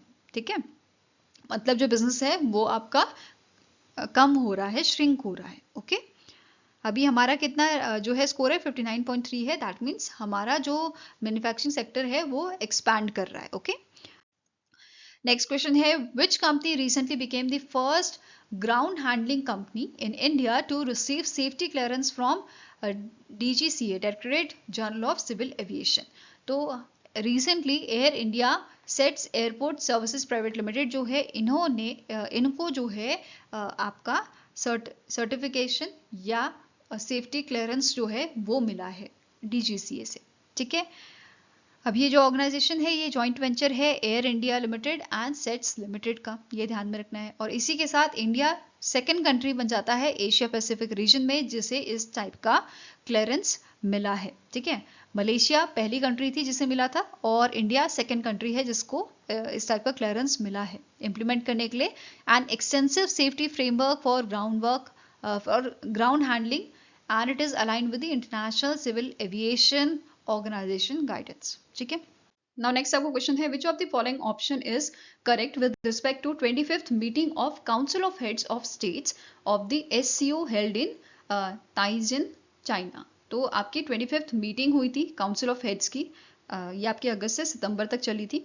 इसी के बारे में पहले डिस्कस करेंगे फिर आपका क्वेश्चन सॉल्व करेंगे। ठीक है, तो हम बात कर रहे हैं 25th edition of council of head state of SCO जो आपकी चाइना में हुई थी। PM मोदी जी ने चाइना में विजिट किया था और इसी दौरान इस समिट को इन्होंने जो है अटेंड किया था। ठीक है, अब इस समिट के दौरान मतलब चाइना में ही PM मोदी जी की बायलैटरल मीटिंग्स हुई थी चाइना के प्रेसिडेंट के साथ, व्लादिमीर पुतिन के साथ, ठीक है, रशिया के प्रेसिडेंट एंड कजाकिस्तान के प्रेसिडेंट के साथ। और PM मोदी जी ने इस बायलैटरल मीटिंग के दौरान शी जिनपिंग जो है इनको इनवाइट किया है 18वीं ब्रिक्स समिट के लिए जो इंडिया में आपकी होस्ट होएगी 2026 में। ठीक है, इसके अलावा रशियन प्रेसिडेंट के साथ डिस्कशन आपका हुआ था बायलैटरल कॉर्पोरेशन में, जैसे इकोनॉमिक, फाइनेंशियल एंड एनर्जी के सेक्टर में, ठीक है।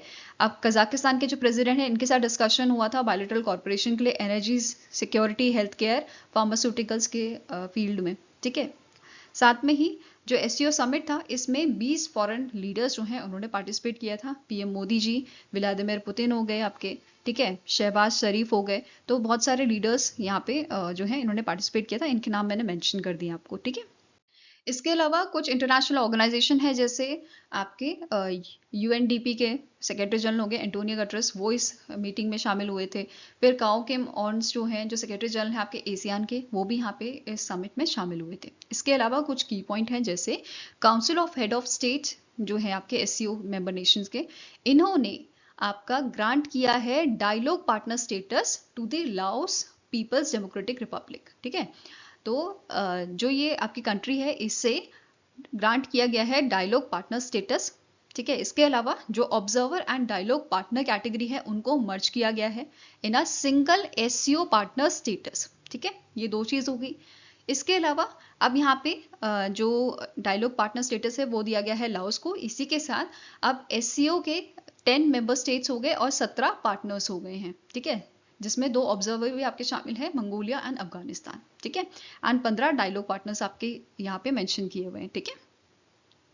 नाउ नेक्स्ट है कि चाइना ने यहाँ पे कुछ की अनाउंसमेंट किए हैं। जैसे चाइना ने बोला है इनका प्लान है कि 100 small and beautiful livelihood projects जो हैं वो ये आपके इम्प्लीमेंट करेंगे एससीओ मेंबर स्टेट्स में, ठीक है। दूसरा पॉइंट यहाँ पे इन्होंने बोला है कि ये चाइना की जो करेंसी है रेन मिन बी 2 बिलियन युआन जो है ये इन्होंने ग्रांट किए हैं एससीओ मेंबर स्टेट्स के लिए 2025 में, ठीक है। एंड एडिशनल 10 बिलियन युआन जो है ये एज अ लोन प्रोवाइड करेंगे member banks of SCO interbank consortium को आने वाले नेक्स्ट 3 इयर्स में, ठीक है। नेक्स्ट आपका पॉइंट है चाइना ने यहाँ पे अनाउंसमेंट की है कि ये एससीओ स्पेसिफिक स्कॉलरशिप जो है वो डबल कर देंगे नेक्स्ट ईयर से। साथ में ही ये इन्होंने डिसाइड किया है ये लॉन्च करेंगे एससीओ इनोवेटिव पीएचडी प्रोग्राम को which jointly train high caliber talents in academic as well as scientific and technological research। इसके साथ इन्होंने बोला है ये establish करेंगे 10 Luban workshop in SCO member state and they will provide 10,000 human resources training opportunities in next 5 years, ठीक है। ये सारी अनाउंसमेंट यहाँ पे की गई थी। इसके अलावा एक तियानजिन डिक्लेरेशन जो है वो यहाँ पे अडॉप्ट किया गया है काउंसिल ऑफ हेड स्टेट्स द्वारा, ठीक है। इस डिक्लेरेशन का मेन एम क्या है कि जो हमारा एआई टूल है उसको हम रिस्पॉन्सिबल तरीके से, ठीक है, एआई टेक्नोलॉजी जो है उसको हम जो है एक साथ मिलके जो है इसमें काम करेंगे, ठीक है। एससीओ मेंबर जो हैं जिसमें इंडिया आपका शामिल है, इन्होंने प्लेज ली है they will work together to prevent risk and improve security, accountability, transparency and fairness of AI technologies for the benefit of humanity, कि हम जो है ह्यूमैनिटी के बेनिफिट के लिए जो है एक साथ मिलके यहाँ पे काम करेंगे, ठीक है। रिस्पॉन्सिबल तरीके से हम जो है एआई टेक्नोलॉजीज का यूज करेंगे, ठीक है। नेक्स्ट पॉइंट आपका क्या कह रहा है, दे एंडोर्स्ड, इन्होंने अप्रूव किया है road map for implementation of SCO member states corporation programme on AI development जो अडॉप्ट किया गया था 12 जून 2025 को, ठीक है। नेक्स्ट अदर आपके पॉइंट हैं, जैसे जो मेंबर नेशन है आपके एससीओ के, इन्होंने डेजिग्नेट किया है चोलपोन एटा सिटी को of Kyrgyzstan as a tourist and cultural capital of SCO for 2025-2026। तो ये पॉइंट आपको याद रखना है। इसके अलावा नेक्स्ट आपका स्टेटमेंट क्या कह रहा है, यहाँ पे बहुत सारे अग्रीमेंट जो हैं वो साइन किए गए हैं बिटवीन एससीओ मेंबर स्टेट्स, जिसमें आपका SCO anti drug centre and universal centre for countering challenges and threat to security of SCO members states शामिल है, ठीक है। अब एक और पॉइंट आपका जिसपे क्वेश्चन आपका बन सकता है कि आपकी किर्गिस्तान को जो है चेयरमैनशिप सौंप दी गई है 2025-26 की, ठीक है, जिसका थीम आपका क्या है, 25th year of SCO together for stable world development and prosperity. अब आपका जो समिट है नेक्स्ट समिट वो कहाँ पे होगा, बिश्केक किर्गिस्तान में ही आपका होगा, ठीक है। इसके बाद चेयरमैनशिप किसके पास जाएगी, पाकिस्तान के पास जाएगी, जो 27th एससीओ सीजीएसएस मीटिंग जो है एचएस मीटिंग जो है वो होस्ट करेगा इस्लामाबाद में, ठीक है। किर्गिस्तान में 26th मीटिंग होगी आपकी और पाकिस्तान में 27th मीटिंग होगी, राइट। अब SCO की बात भी कर लेते हैं। इसकी शुरुआत आपकी 15 जून 2001 को की गई थी, इसे इस्टेब्लिश किया गया था। इसके फाउंडिंग मेंबर आपके 6 हैं, Kazakhstan, China, Kyrgyzstan, Tajikistan, Uzbekistan, Russia और अदर मेंबर स्टेट्स यहाँ पे आपके आ जाते हैं। मतलब अभी 10 मेंबर स्टेट्स इसके हो गए हैं, जिसमें China, Kazakhstan, Kyrgyzstan, Russia, Tajikistan, Uzbekistan, India, Pakistan, Iran और बेलारूस आपके शामिल हैं। ठीक है, अब सारी डिटेल हमने कवर कर ली। अब जाते हैं क्वेश्चन पे। तो आपका क्वेश्चन क्या बोल रहा है, इनमें से कौन सा आपका ऑप्शन जो है वो करेक्ट है। पहला स्टेटमेंट कह रहा है कि जो 25th SCO CHS मीटिंग थी उसका थीम क्या था, upholding the Shanghai spirit, SCO on the move. ठीक है। दूसरा पॉइंट है, जो council of head of states हैं SCO के, इन्होंने SCO डायलॉग पार्टनर स्टेटस आपका ग्रांट किया है लाओस पीपल डेमोक्रेटिक रिपब्लिक को। ठीक है। देन नेक्स्ट है, SCO member nation merge with the existing observer and dialogue partner categories into a single unified SCO partner status. Next है, CHS sign a unanimously adopt the Taijin Declaration reaffirming the member state collective commitment to responsible development and use of AI among the other key areas of strategic interest. And last is all are correct. तो सारे option आपके correct हैं, तो answer here is option number E. Now next is, what is the name of radiometer developed by the Raman Research Institute designed to detect faint 21 centimeter hydrogen single from the cosmic dawn? तो इनमें से कौन सा radiometer है जिसको develop किया गया है रमन रिसर्च इंस्टीट्यूट द्वारा? तो इट इज योर प्रत्यूष। क्या नाम है इसका? प्रत्यूष नाम इसका रखा गया है। प्रत्यूष का फुल फॉर्म है probing reionisation of universe using signal from hydrogen. ठीक है। इसका मेन एम है स्टडी करना early universe by observing formation of a first star and galaxies. अब प्रत्यूष जो है इसे प्लान किया गया है कि ये ऑपरेट करेगा इन अ लूनर ऑर्बिट। ठीक है। नाउ इसमें कौन सी टेक्नोलॉजी यूज की गई है? इसे बनाया गया है on a Raspberry pi based single board computer में। ठीक है। इसे इंटीग्रेट किया गया है antenna, receiver and FPGA chip for cosmic radio data processing. Fine. इसकी अगर हम परफॉर्मेंस की बात करें तो इसने अचीव किया है noise reduction to few milli kelvins in 352 hours and इसे आपका ये डिजाइन किया गया है light weight, low power consumption and simplified structure पे। ओके। Now next question है, which company has received SEBI approval to transfer a 60% controlling stakes in its Indian operation to IndusInd International Holdings Limited? तो इनमें से कौन सी आपकी company है जो अपने 60% के जो स्टेक हैं वो ट्रांसफर करेगी IndusInd International Holding Limited को as per the approval by SEBI? तो it is Invesco mutual fund. ठीक है। कौन सी कंपनी है? Invesco mutual fund. ओके। अब यहाँ पे जो IIHL है ये 60% स्टेक एक्वायर करेंगे इन्वेस्को AMC में एंड इन्वेस्को ट्रस्टी में। ओके। नाउ नेक्स्ट आपको क्वेश्चन है, which Indian cricketer was signed as a brand ambassador by the Skecher USA incorporated to support its expansion into Indian cricket? तो recently इनमें से कौन से Indian cricketer हैं जिनको ब्रांड एम्बेसडर बनाया गया है स्केचर्स का? तो answer here is option number B, that is Mohammed Siraj. इसके अलावा स्केचर्स के और भी ब्रांड एम्बेसडर हैं, जैसे जसप्रीत बुमराह हो गया, ईशान किशन, यस्तिका भाटिया, कृति सेनन, कार्तिक आर्यन, अनन्या पांडे, सुनील छेत्री। ओके। इसके अलावा एक और आपकी न्यूज है, स्काई स्कैनर ने जो है इंडिया से पहला ब्रांड एम्बेसडर जो है सिलेक्ट किया है, जिनका नाम है सूर्य कुमार यादव। ठीक है। इनको स्काई स्कैनर का ब्रांड एम्बेसडर बनाया गया है। Now next is, recently in September, the Department for Promotion of Industry and Internal Trade, that is DPIIT, partnered with which of the following banks to support startups and innovator across India? तो इनमें से कौन सा bank है जिसने recently DPIIT के साथ आपका जो है पार्टनरशिप की है, ताकि जो आपके स्टार्टअप्स हैं उनको सपोर्ट किया जा सके। ठीक है। उनको मेंटोरशिप जो है प्रोवाइड की जा सके, उनके साथ काम करके कुछ नए इनिशिएटिव्स जो हैं वो आपके लाए जा सके। ठीक है। तो answer here is option number C, that is ICICI bank द्वारा ये आपका टाई अप हुआ है, ये पार्टनरशिप आपकी की गई है DPIIT द्वारा। ठीक है। नाउ ICICI बैंक जो है ये डिजाइन करेगा और इम्प्लीमेंट करेगा स्टार्टअप एंगेजमेंट प्रोग्राम को, विच will be hosted on the startup India portal. ठीक है। जो आपका होस्ट किया जाएगा on the startup India portal. ठीक है। नेक्स्ट पॉइंट क्या कह रहा है, जो सेलेक्टेड स्टार्टअप्स होंगे, और सिलेक्शन कौन करेगा, DPIIT करेगा, ठीक है। तो जो सेलेक्टेड स्टार्टअप्स होंगे उनको एक्सेस मिलेगा ICICI बैंक्स की मुंबई बेस्ड जो बेसिकली एक्सेलरेटर है, ठीक है। बेसिकली उनकी जो ब्रांच है उनके साथ काम करने का इन्हें मौका मिलेगा, जैसे डेडिकेटेड ऑफिस स्पेस इनको मिलेगा, स्ट्रक्चर्ड करिकुलम, देन मेंटोरशिप ये प्रोवाइड करेंगे, ठीक है। नेक्स्ट है, नेक्स्ट पॉइंट क्या बोल रहा है, स्टार्टअप्स जो हैं इनको चांस मिलेगा to run a pilot projects with the various ICICI banks departments. तो इनके ICICI बैंक के साथ काम करने का भी इनको मौका मिलेगा, ओके।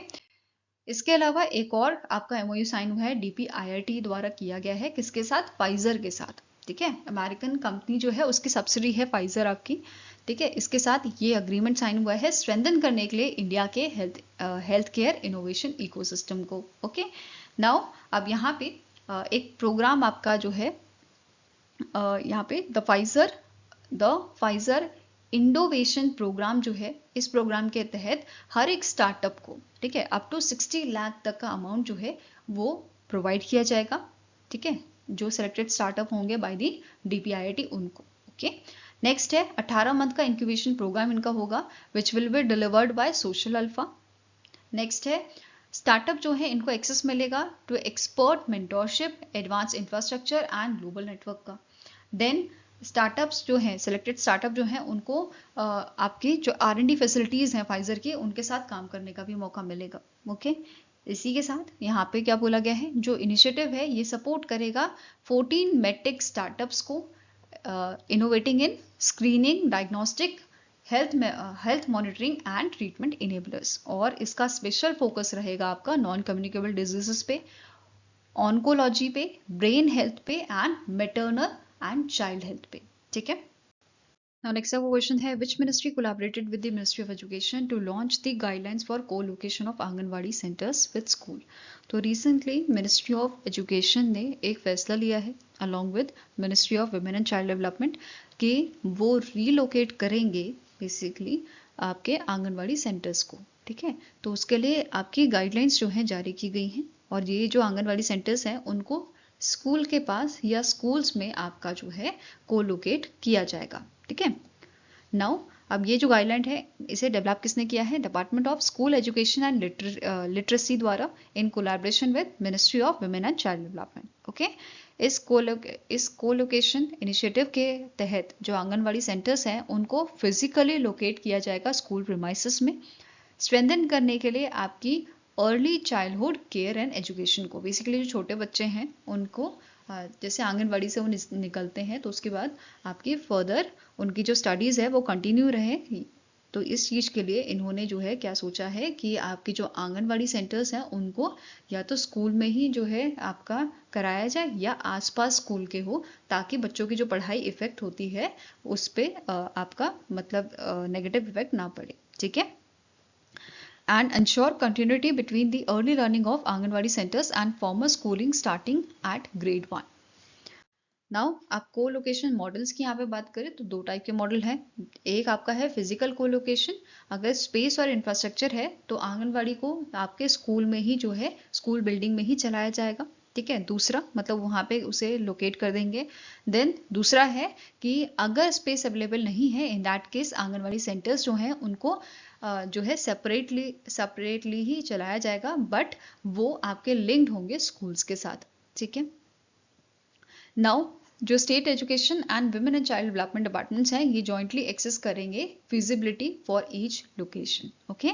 नाउ रीलोकेशन गाइडलाइंस की बात करें तो प्रायोरिटी पे ऐसे आंगनवाड़ी सेंटर्स को रखा जाएगा जो रेंटेड है, मतलब जो रेंटेड बिल्डिंग में है, पुअर क्वालिटी बिल्डिंग है, ठीक है, परमानेंट स्ट्रक्चर्स उनके पास नहीं है तो उनको सबसे पहले रीलोकेट किया जाएगा। अगर हम बात करें आपके अर्बन एरिया की तो यहाँ पे 500 मीटर्स पे विद इन 500 मीटर जो है आंगनवाड़ी सेंटर्स को रीलोकेट किया जाएगा, और आपके रूरल एरियाज में 1 किलोमीटर के दायरे में उनको रीलोकेट किया जाएगा, ठीक है। इसके साथ ही गाइडलाइंस ने इंटीग्रेट किया है निपुण national initiative for proficiency in reading with understanding and numeracy इसको, ठीक है, भारत मिशन को और पोषण भी पढ़ाई भी इनिशिएटिव को, ठीक है, of ministry of women and child development, ठीक है। नेक्स्ट क्वेश्चन है who is the author of a memoir title Mother Mary comes to me. which is published by the Penguin Random House India in collaboration with Hamish Hamilton. तो इनकी इस memoir की जो author हैं इनका नाम है अरुंधति रॉय। ठीक है, आंसर आपका हो जाएगा ऑप्शन नंबर बी। यहाँ पे आप इनके बुक की इमेज देख सकते हैं। ठीक है, नेक्स्ट आपको क्वेश्चन है, the national payment corporation of India increase the UPI transaction limit to ₹5 lakh for categories related to tax payment, which category is not included in this enhanced ₹5 lakh limit. तो recently NPCI ने कुछ categories के लिए transaction limit आपकी बढ़ाई है, ये आपकी 5 लाख कर दी गई है। साथ में ही जो 24 आवर्स लिमिट है वो भी कुछ कैटेगरीज में इन्होंने बढ़ाई है, वो भी डिस्कस करेंगे। उससे पहले आपका क्वेश्चन देखते हैं। क्वेश्चन में क्या बोला है, इनमें से कौन सी आपकी कैटेगरी है जिसमें जो एनहांस लिमिट है वो 5 लाख नहीं की गई है। ठीक है, वो इसमें इंक्लूड नहीं है आपका। तो answer is option number C, that is jewellery जो है इस कैटेगरी में आपका जो लिमिट है, ठीक है, वो नहीं बढ़ाया गया है, वो 5 लाख नहीं किया गया है। ठीक है, नाउ अब यहाँ पे एनपीसीआई ने डायरेक्शंस दिए हैं सारे बैंक्स को, एप्लीकेशन को, पेमेंट सर्विस प्रोवाइडर्स को,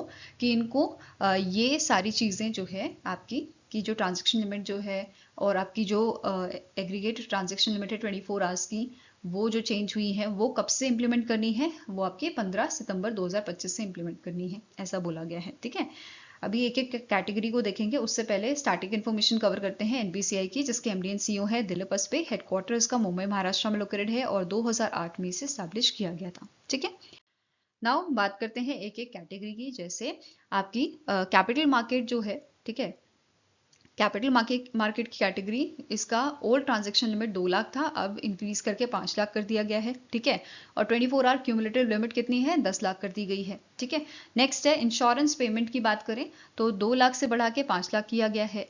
देन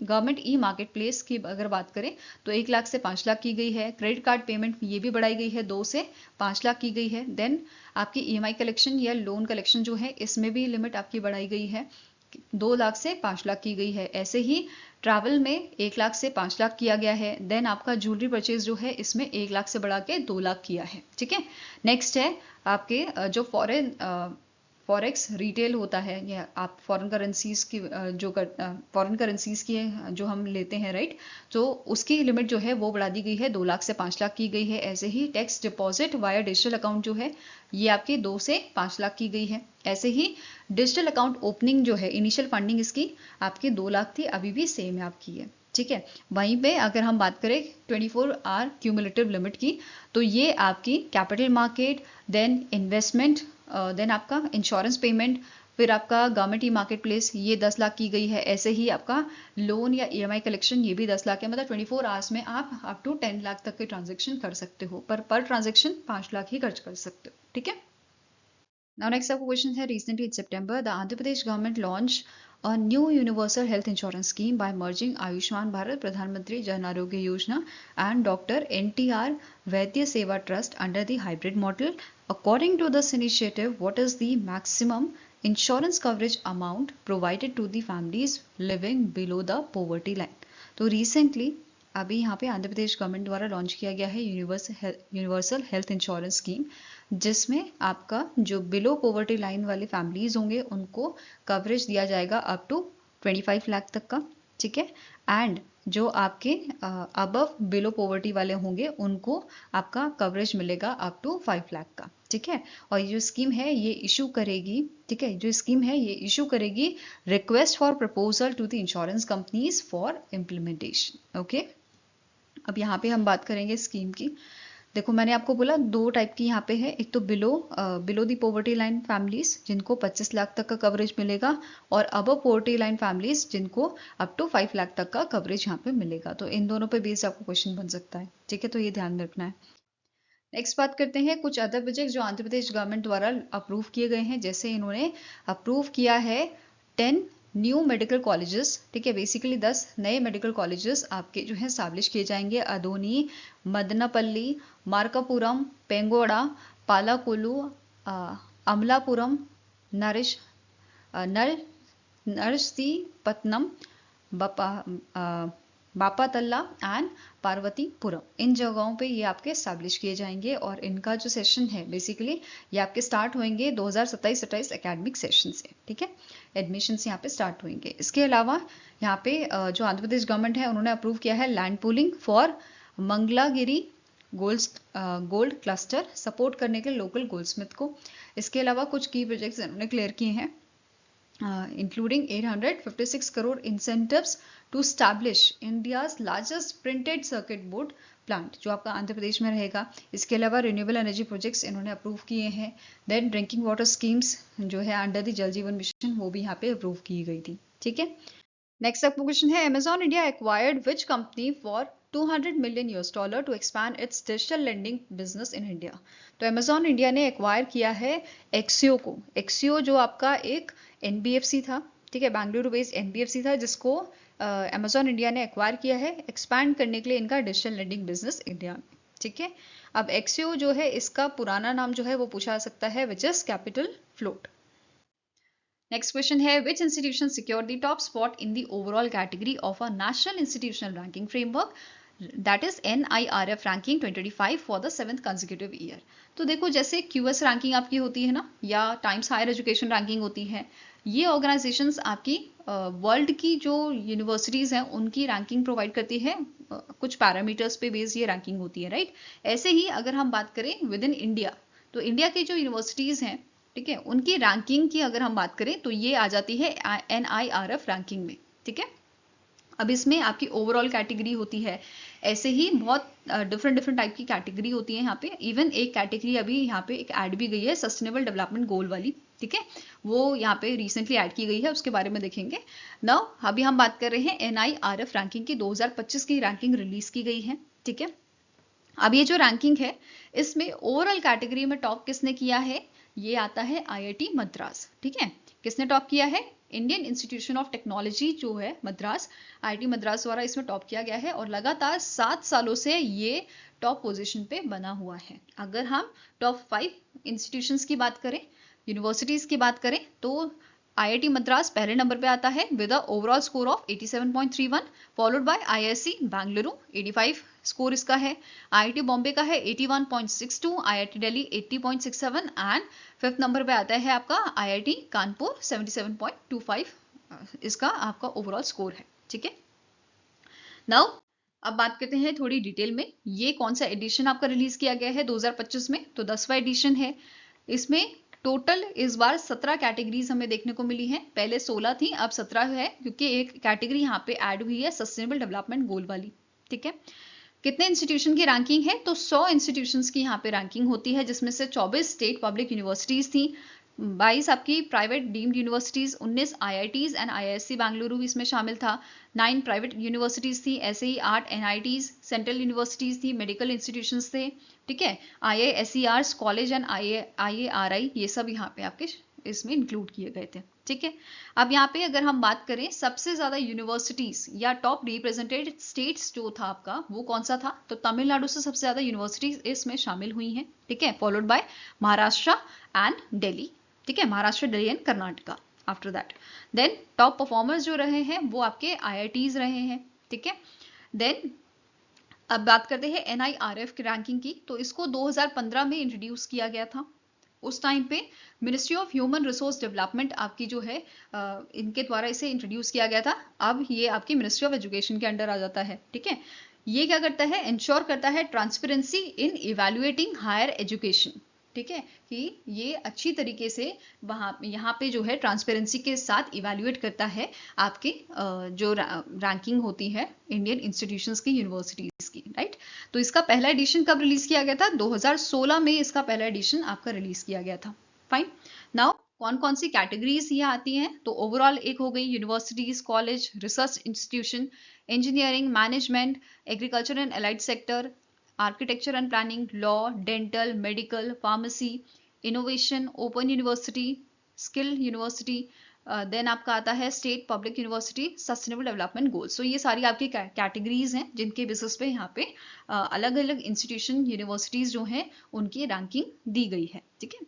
आप यहाँ पे टॉप 5 जो इंस्टीट्यूशन है उनकी रैंकिंग मैंने ऐड कर दी है। जैसे यूनिवर्सिटी में IISc बेंगलुरु ने टॉप किया है, देन जवाहरलाल नेहरू यूनिवर्सिटी आपकी थी सेकेंड नंबर पे, then Manipal academy of higher education third पे, जामिया महिला इस्लामिया जो यूनिवर्सिटी है ये आपकी चौथे नंबर पे थी, पांचवे पे थी यूनिवर्सिटी ऑफ दिल्ली DU जो है, ठीक है। कॉलेज में बात करें तो हिंदू कॉलेज पहले नंबर पे था, then Miranda House, Hans Raj college, followed by Kirori Mal college, then Saint Stephen college, ठीक है। ऐसे ही रिसर्च इंस्टीट्यूशन में टॉप किया है आपके IISc बेंगलुरु ने, followed by IIT Madras, then IIT Delhi, IIT Bombay and IIT Kharagpur at the fifth position, right. Then engineering में टॉप किया है आपका IIT Madras, IIT Delhi second number पे था, थर्ड पे बॉम्बे, फोर्थ पे कानपुर एंड फिफ्थ पे खड़गपुर। नेक्स्ट आता है मैनेजमेंट की कैटेगरी, जिसमें टॉप किया है आपका Indian institute of management Ahmedabad ने, ठीक है, followed by IIM Bangalore, then IIM Kozhikode, then Indian institute of technology, then आता है Indian institute of management Lucknow, ठीक है। फार्मेसी में टॉप किया है आपका जामिया हमदर्द ने, followed by Birla institute of technology and science that is BITS Pilani, then Punjab university, JSS college of pharmacy and national institute of pharmaceutical education and research Hyderabad Telangana, fine. Then next आपका medical आता है, जिसमें एम्स दिल्ली जो है इसने टॉप किया है, then post graduate institute of medical education and research that is PGI जो आपका है in the Chandigarh, right. Then Christian medical college Jawaharlal institute of post graduate medical education fourth number पे था, Sanjay Gandhi post graduate institute of medical science fifth number पे था। Dental की बात करें, इसमें टॉप किया है आपका एम्स दिल्ली ने, followed bye Savita institute of medical and technical sciences. Next है लॉ में टॉप किया है national law school of India university Bengaluru Karnataka, ठीक है, followed by national law university. अब मैं स्टार्टिंग के ही आपके जो है उनको रीड कर रही हूँ, राइट।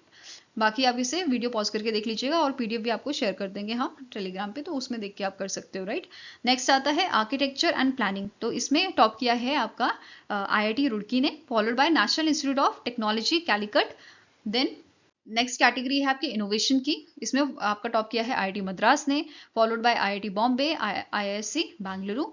देन ओपन यूनिवर्सिटी में टॉप किया है Indira Gandhi national open university that is IGNOU, Karnataka state open university and it is followed by UP Rajarshi Tandon open university.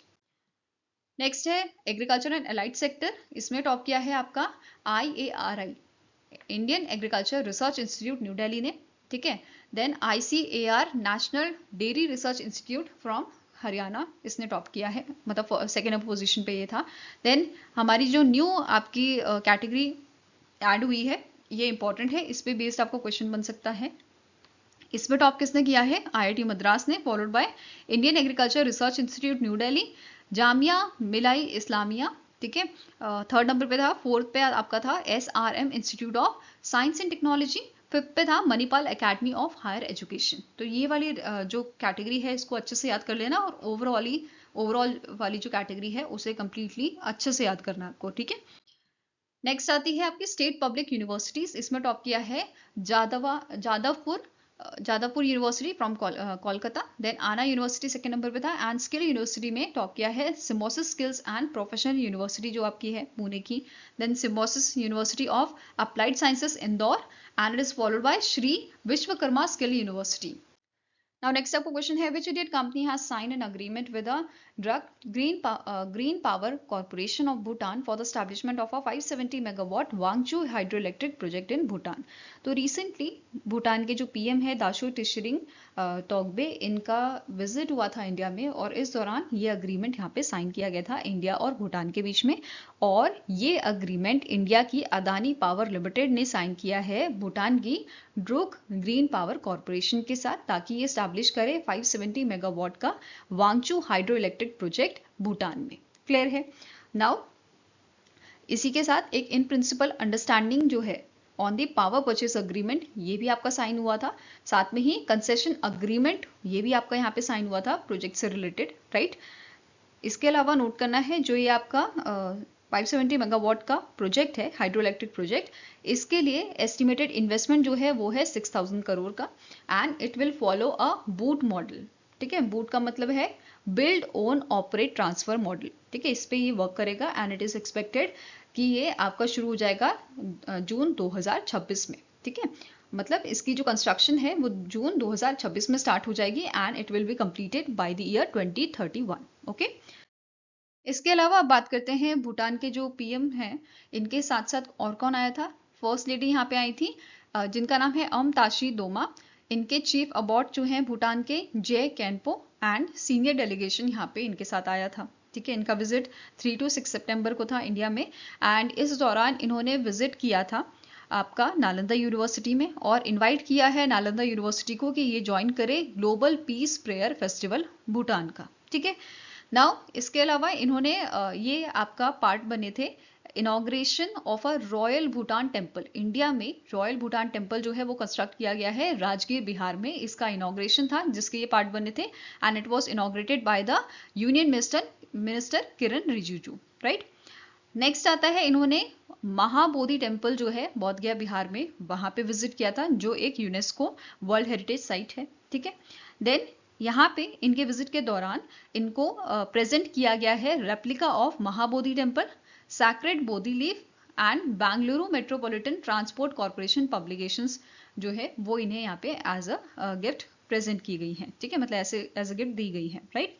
इसके अलावा भूटान के जो पीएम है और इनके जो डेलीगेशन है इन्होंने राम जन्मभूमि टेम्पल जो है अयोध्या का हमारा जो टेम्पल है वहां पे भी विजिट किया था एंड इनका मीटिंग भी हुआ था एस जयशंकर जी के साथ।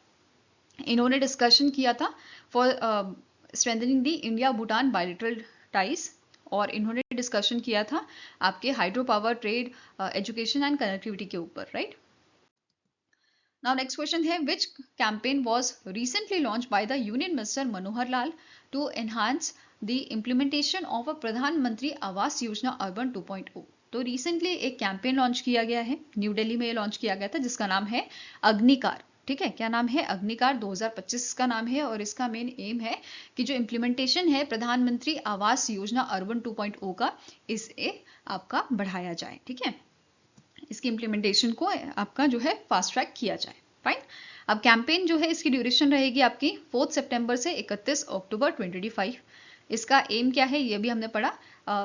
ये बेसिकली हेल्प करेगा, ये एक्सेलरेट करेगा एप्लीकेशन वेरिफिकेशन को एंड एक्सपीडाइट करेगा completion of already sanction houses under this प्रधानमंत्री आवास योजना 2.0 अर्बन 2.0, राइट। इसका एक और ऑब्जेक्टिव है कि स्टेक होल्डर्स को इन्फॉर्म करना about the credit risk guarantee fund trust for low income housing scheme, ठीक है। स्कीम के बारे में उनको स्टेक होल्डर्स जो है उनको बताना, उनको इन्फॉर्म करना। नाउ बात करते हैं आपकी इस योजना की स्कीम की। प्रधानमंत्री आवास योजना अर्बन जो है इसको इनिशियली 2015 में लॉन्च किया गया था।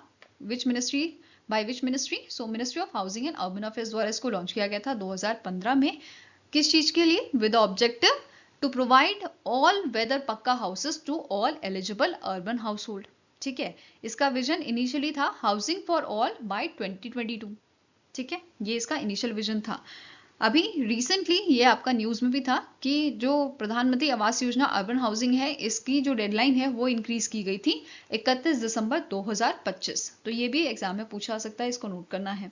अब बात चल रही है यहाँ पे योजना की, तो इसका 2.0 वर्जन कब आया था? 2024 में इसका 2.0 वर्जन लॉन्च किया गया था to provide financial assistant of up to 2.50 lakh to 1 crore. मतलब इतना आपका मतलब ये बेसिस आपके जो हाउसेस होंगे उसके बेसिस पे ये आपके फाइनेंशियल असिस्टेंट मैटर करती है, ठीक है। ये उसके अकॉर्डिंग आपको दी जाती है। तो 2.5 लाख से 1 करोड़ तक के बीच में फाइनेंशियल असिस्टेंट यहाँ पे प्रोवाइड किया जाए to the additional urban families for constructing और purchasing a pucca houses in the cities, fine. Now next is which Indian state signed an MOU with Japan's ASEAN 1 Co-Limited to create global skill and employment opportunities for its youth। तो recently आपका मेघालय जो है, ठीक है, मेघालय ने एक MOU sign किया है जापान के साथ, जापान की ASEAN 1 कंपनी लिमिटेड के साथ, ताकि ग्लोबल स्किल्स और एम्प्लॉयमेंट अपॉर्चुनिटीज जो है इनके यूथ के लिए क्रिएट की जा सके, ठीक है। तो आंसर यहाँ पे क्या हो जाएगा? It is option number D. तो ये जो आपका पार्टनरशिप है किस चीज के लिए हो रहा है? एक तो जो यूथ्स हैं उनके स्किल्स के लिए कि उनको अच्छे स्किल्स आए, उन्हें ग्लोबल स्किल्स का है कि वो इंडिया के अलावा बाहर देशों में भी काम कर सकें। ठीक है, अब यहाँ पे जापान के साथ टाई अप हुआ है, दैट मीन्स जो मेघालय के यूथ हैं वो कहाँ काम करेंगे, उनको एम्प्लॉयमेंट कहाँ मिलेगा, जापान में मिलेगा, राइट। सो इनिशियल फेज में मतलब जो फर्स्ट ईयर होगा इनके अकॉर्डिंग, फर्स्ट जो आपका ईयर है इसमें training and overseas placement 500 students की जाएगी, एंड आने वाले 5 सालों में अप टू 5000 जो आपके एम्प्लॉयज़ हैं या जो कैंडिडेट्स हैं उनको जापान में नौकरी मिलेगी, उन्हें एम्प्लॉयमेंट मिलेगा। ठीक है, तो ये बेसिकली आपको पहले ट्रेनिंग प्रोवाइड करेंगे, आपके स्किल्स अच्छे करेंगे, after that they will provide employment opportunities. Okay, now next आपका क्वेश्चन है, the finance minister Nirmala Sitharaman inaugurated the Goods and Services Tax Appellate Tribunal, that is GSTAT, and its e-code portal aimed at resolving GST dispute efficiently. The GSTAT was constituted under the which section of CGST Act 2017? तो recently हमारी जो finance minister है निर्मला सीतारमन जी, इन्होंने आपका goods and services tax appellate tribunal जो है वो यहाँ पे इनॉग्रेट किया है, एंड ई कोड पोर्टल यहाँ पे इनॉग्रेट किया गया है ताकि जीएसटी रिलेटेड जो आपके डिस्प्यूट हैं वो इजीली और एफिशिएंटली रिजॉल्व किए जा सके। एंड जो आपका जीएसटीएटी है इसको कंस्टिट्यूट किया गया है under the section 109 of the CGST act 2017। ठीक है, अब ये जो आपका ट्रिब्यूनल है ये ऑपरेट करेगा through the principal bench in New Delhi and 31 state benches across 45 location, और हर एक बेंच में आपके 4 मेंबर होंगे, 2 जुडिशियल प्लस 2 टेक्निकल आपके होंगे। ठीक है, इसके अलावा टाइमलाइन की अगर हम बात करें तो इसकी हियरिंग आपकी दिसंबर 2025 से स्टार्ट होगी। आप अपील फाइल कर सकते हो, मतलब ये जो पीरियड है वो एक्सटेंड किया गया है आपका 30 जून 2026 तक। ठीक है, इसका एम क्या है, रिड्यूस करना litigation burden on high court and ensure करना uniform speedy resolution of GST disputes. ठीक है, इसके अलावा ई कोर्ट पोर्टल जो है इसके थ्रू यहाँ पे मतलब बेसिकली ये फीचर करता है ऑनलाइन फाइलिंग ऑफ अपील्स, आप केस ट्रैकिंग देख सकते हो कहाँ तक केस पहुंचा है, एंड वर्चुअल हियरिंग भी आप यहाँ पे मतलब ये वाला फीचर भी ये आपको प्रोवाइड करता है। ठीक है, इसके अलावा नेक्स्ट आपकी न्यूज़ है, आरबीआई ने रिसेंटली आपके डायरेक्शंस, आपकी गाइडलाइंस जो हैं वो आपकी रिलीज की थी for enhancing security of a digital payment transaction across India. ठीक है, ये गाइडलाइंस है आपकी RBI authentication mechanism for digital payment transaction. ठीक है, तो ये आपका इफेक्ट में आएगा 1 अप्रैल 2026 तक। इसे इशू किया गया है under the section 18 and 10(2) of a payment and settlement system act 2007। ये सारे पेमेंट सिस्टम जो प्रोवाइडर्स हैं एंड जो पार्टिसिपेंट्स हैं उन सब पे लागू होगा। ठीक है, अब इसके तहत बोला क्या गया है कि हमें यहाँ पे 2 फैक्टर ऑथेंटिकेशन लगानी होगी, ये मैंडेटरी किया गया है। ठीक है, अब यहाँ पे एटलीस्ट यहाँ पे भी आपकी जो गाइडलाइन है वो क्या कहती है, at least 1 factor must be dynamic, इनमें से एक फैक्टर जो है वो आपका डायनेमिक होना चाहिए और यूनिकली वेरीफाइड होना चाहिए। जैसे ओटीपी होता है, हर बार अलग ओटीपी आता है हमारे पास। ठीक है, और दूसरा पॉइंट क्या कह रहा है, 1 factor compromise shouldn't impact the other. ठीक है, तो 2 फैक्टर ऑथेंटिकेशन यहाँ पे होना चाहिए। इसके अलावा ऑथेंटिकेशन कैटेगरीज कैसी रखी गई हैं, 3 टाइप की कैटेगरीज रखी गई हैं, जैसे समथिंग द यूजर नो, जैसे पासवर्ड हो गया या पिन हो गया। ठीक है, समथिंग द यूजर हैज, जैसे कार्ड हो गया या टोकन हो गया, और something the user is, that is biometric. तो ये सब चीजों से हम जो है आपका 2 फैक्टर ऑथेंटिकेशन करेंगे। ठीक है, इसके अलावा यहाँ पे इनको फॉलो करना होगा risk based approach. Extra high security check यहाँ पे अप्लाई करने होंगे, जैसे location, device ID, behaviour patterns क्या है। जैसे फॉर एग्जांपल मैं आपका जैसे फॉर एग्जांपल दिल्ली में रहती हूँ और मेरी जो ट्रांजेक्शन आपके होती है वो मैक्सिमम दिल्ली की ही होंगी क्योंकि मैं वहां पे रहती हूँ। ठीक है, तो यहाँ पे एक बार ऐसी सिचुएशन आ जाती है कि मुझे पाकिस्तान से एक रिक्वेस्ट आती है 5 लाख रुपए की या 10 लाख रुपए की। ठीक है, तो यहाँ पे लोकेशन जो मेरी है वो बहुत मैटर करेगी, क्योंकि हमेशा मेरी जो पेमेंट आई है या पेमेंट जो मैंने की है वो दिल्ली में की है या इंडिया में की है। पर पाकिस्तान से अगर कोई ऐसी रिक्वेस्ट आती है इतने हाई अमाउंट की आती है तो थोड़ा यहाँ पे जो है आपका रिस्क जनरेट होता है। तो ये सब चीजें हमारी जो ऑर्गेनाइजेशंस हैं उनको देखना होगा। ठीक है। High risk transaction can use DigiLocker for notification and confirmation. यहाँ पे क्या हो सकता है, हम यूज कर सकते हैं डिजी लॉकर का। जैसे हम यहाँ पे मतलब ये लोग ऐड कर सकते हैं, आप अपना आधार कार्ड जो है वो यहाँ पे कंफर्म करो, वो वेरीफाई करो, तब जाके पेमेंट जो है एक्सेस कर पाएंगे। तो इस टाइप की चीजें यहाँ पे ये ऐड कर सकते हैं, ठीक है, जहाँ पे हाई रिस्क की चीजें या हाई रिस्क ट्रांजेक्शन इन्हें दिखे, ठीक है। नाउ इश्यूअर रिस्पॉन्सिबिलिटी यहाँ पे क्या है, जैसे ये इंश्योर करेंगे authentication system is secure before roll out. Customer protection, जैसे फुल कंपेंसेशन यहाँ पे प्रोवाइड करेंगे अगर इश्यूअर जो है it fails to follow the norms, जो भी नॉर्म्स या गाइडलाइंस जो आरबीआई ने यहाँ पे दी है, ठीक है। देन नेक्स्ट आता है आपका cross border transaction. Special focus आपका होगा on card not present transaction, ठीक है। कार्ड नॉट प्रेजेंट ट्रांजेक्शन मतलब हो गया आपकी जैसे डिजिटल होगी, ठीक है, डिजिटल ट्रांजेक्शन होगी, ओके।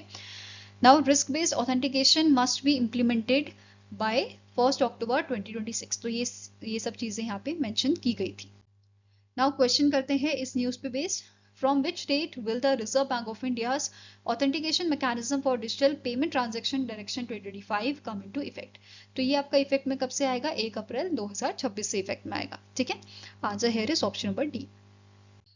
नेक्स्ट क्वेश्चन है, which ministry sign an agreement with World health Organization to को host second WHO global summit on traditional medicine. तो इनमें से कौन सी मिनिस्ट्री है जिसने अग्रीमेंट साइन किया है WHO के साथ को होस्ट करने के लिए second edition WHO global summit का, जो आपका ऑन ट्रेडिशनल मेडिसिन, जो आपका दिसंबर के महीने में होगा, ठीक है। So answer is ministry of Ayush, okay. 17 से 19 दिसंबर को ये आपका जो है यहाँ पे समिट होएगा न्यू दिल्ली में। इसका थीम रहेगा restoring balance for people and planet, the science and practice for wellbeing, okay. ये अग्रीमेंट साइन किया गया था during the second summit planning group meeting जो न्यू दिल्ली में आपकी हुई थी, ओके।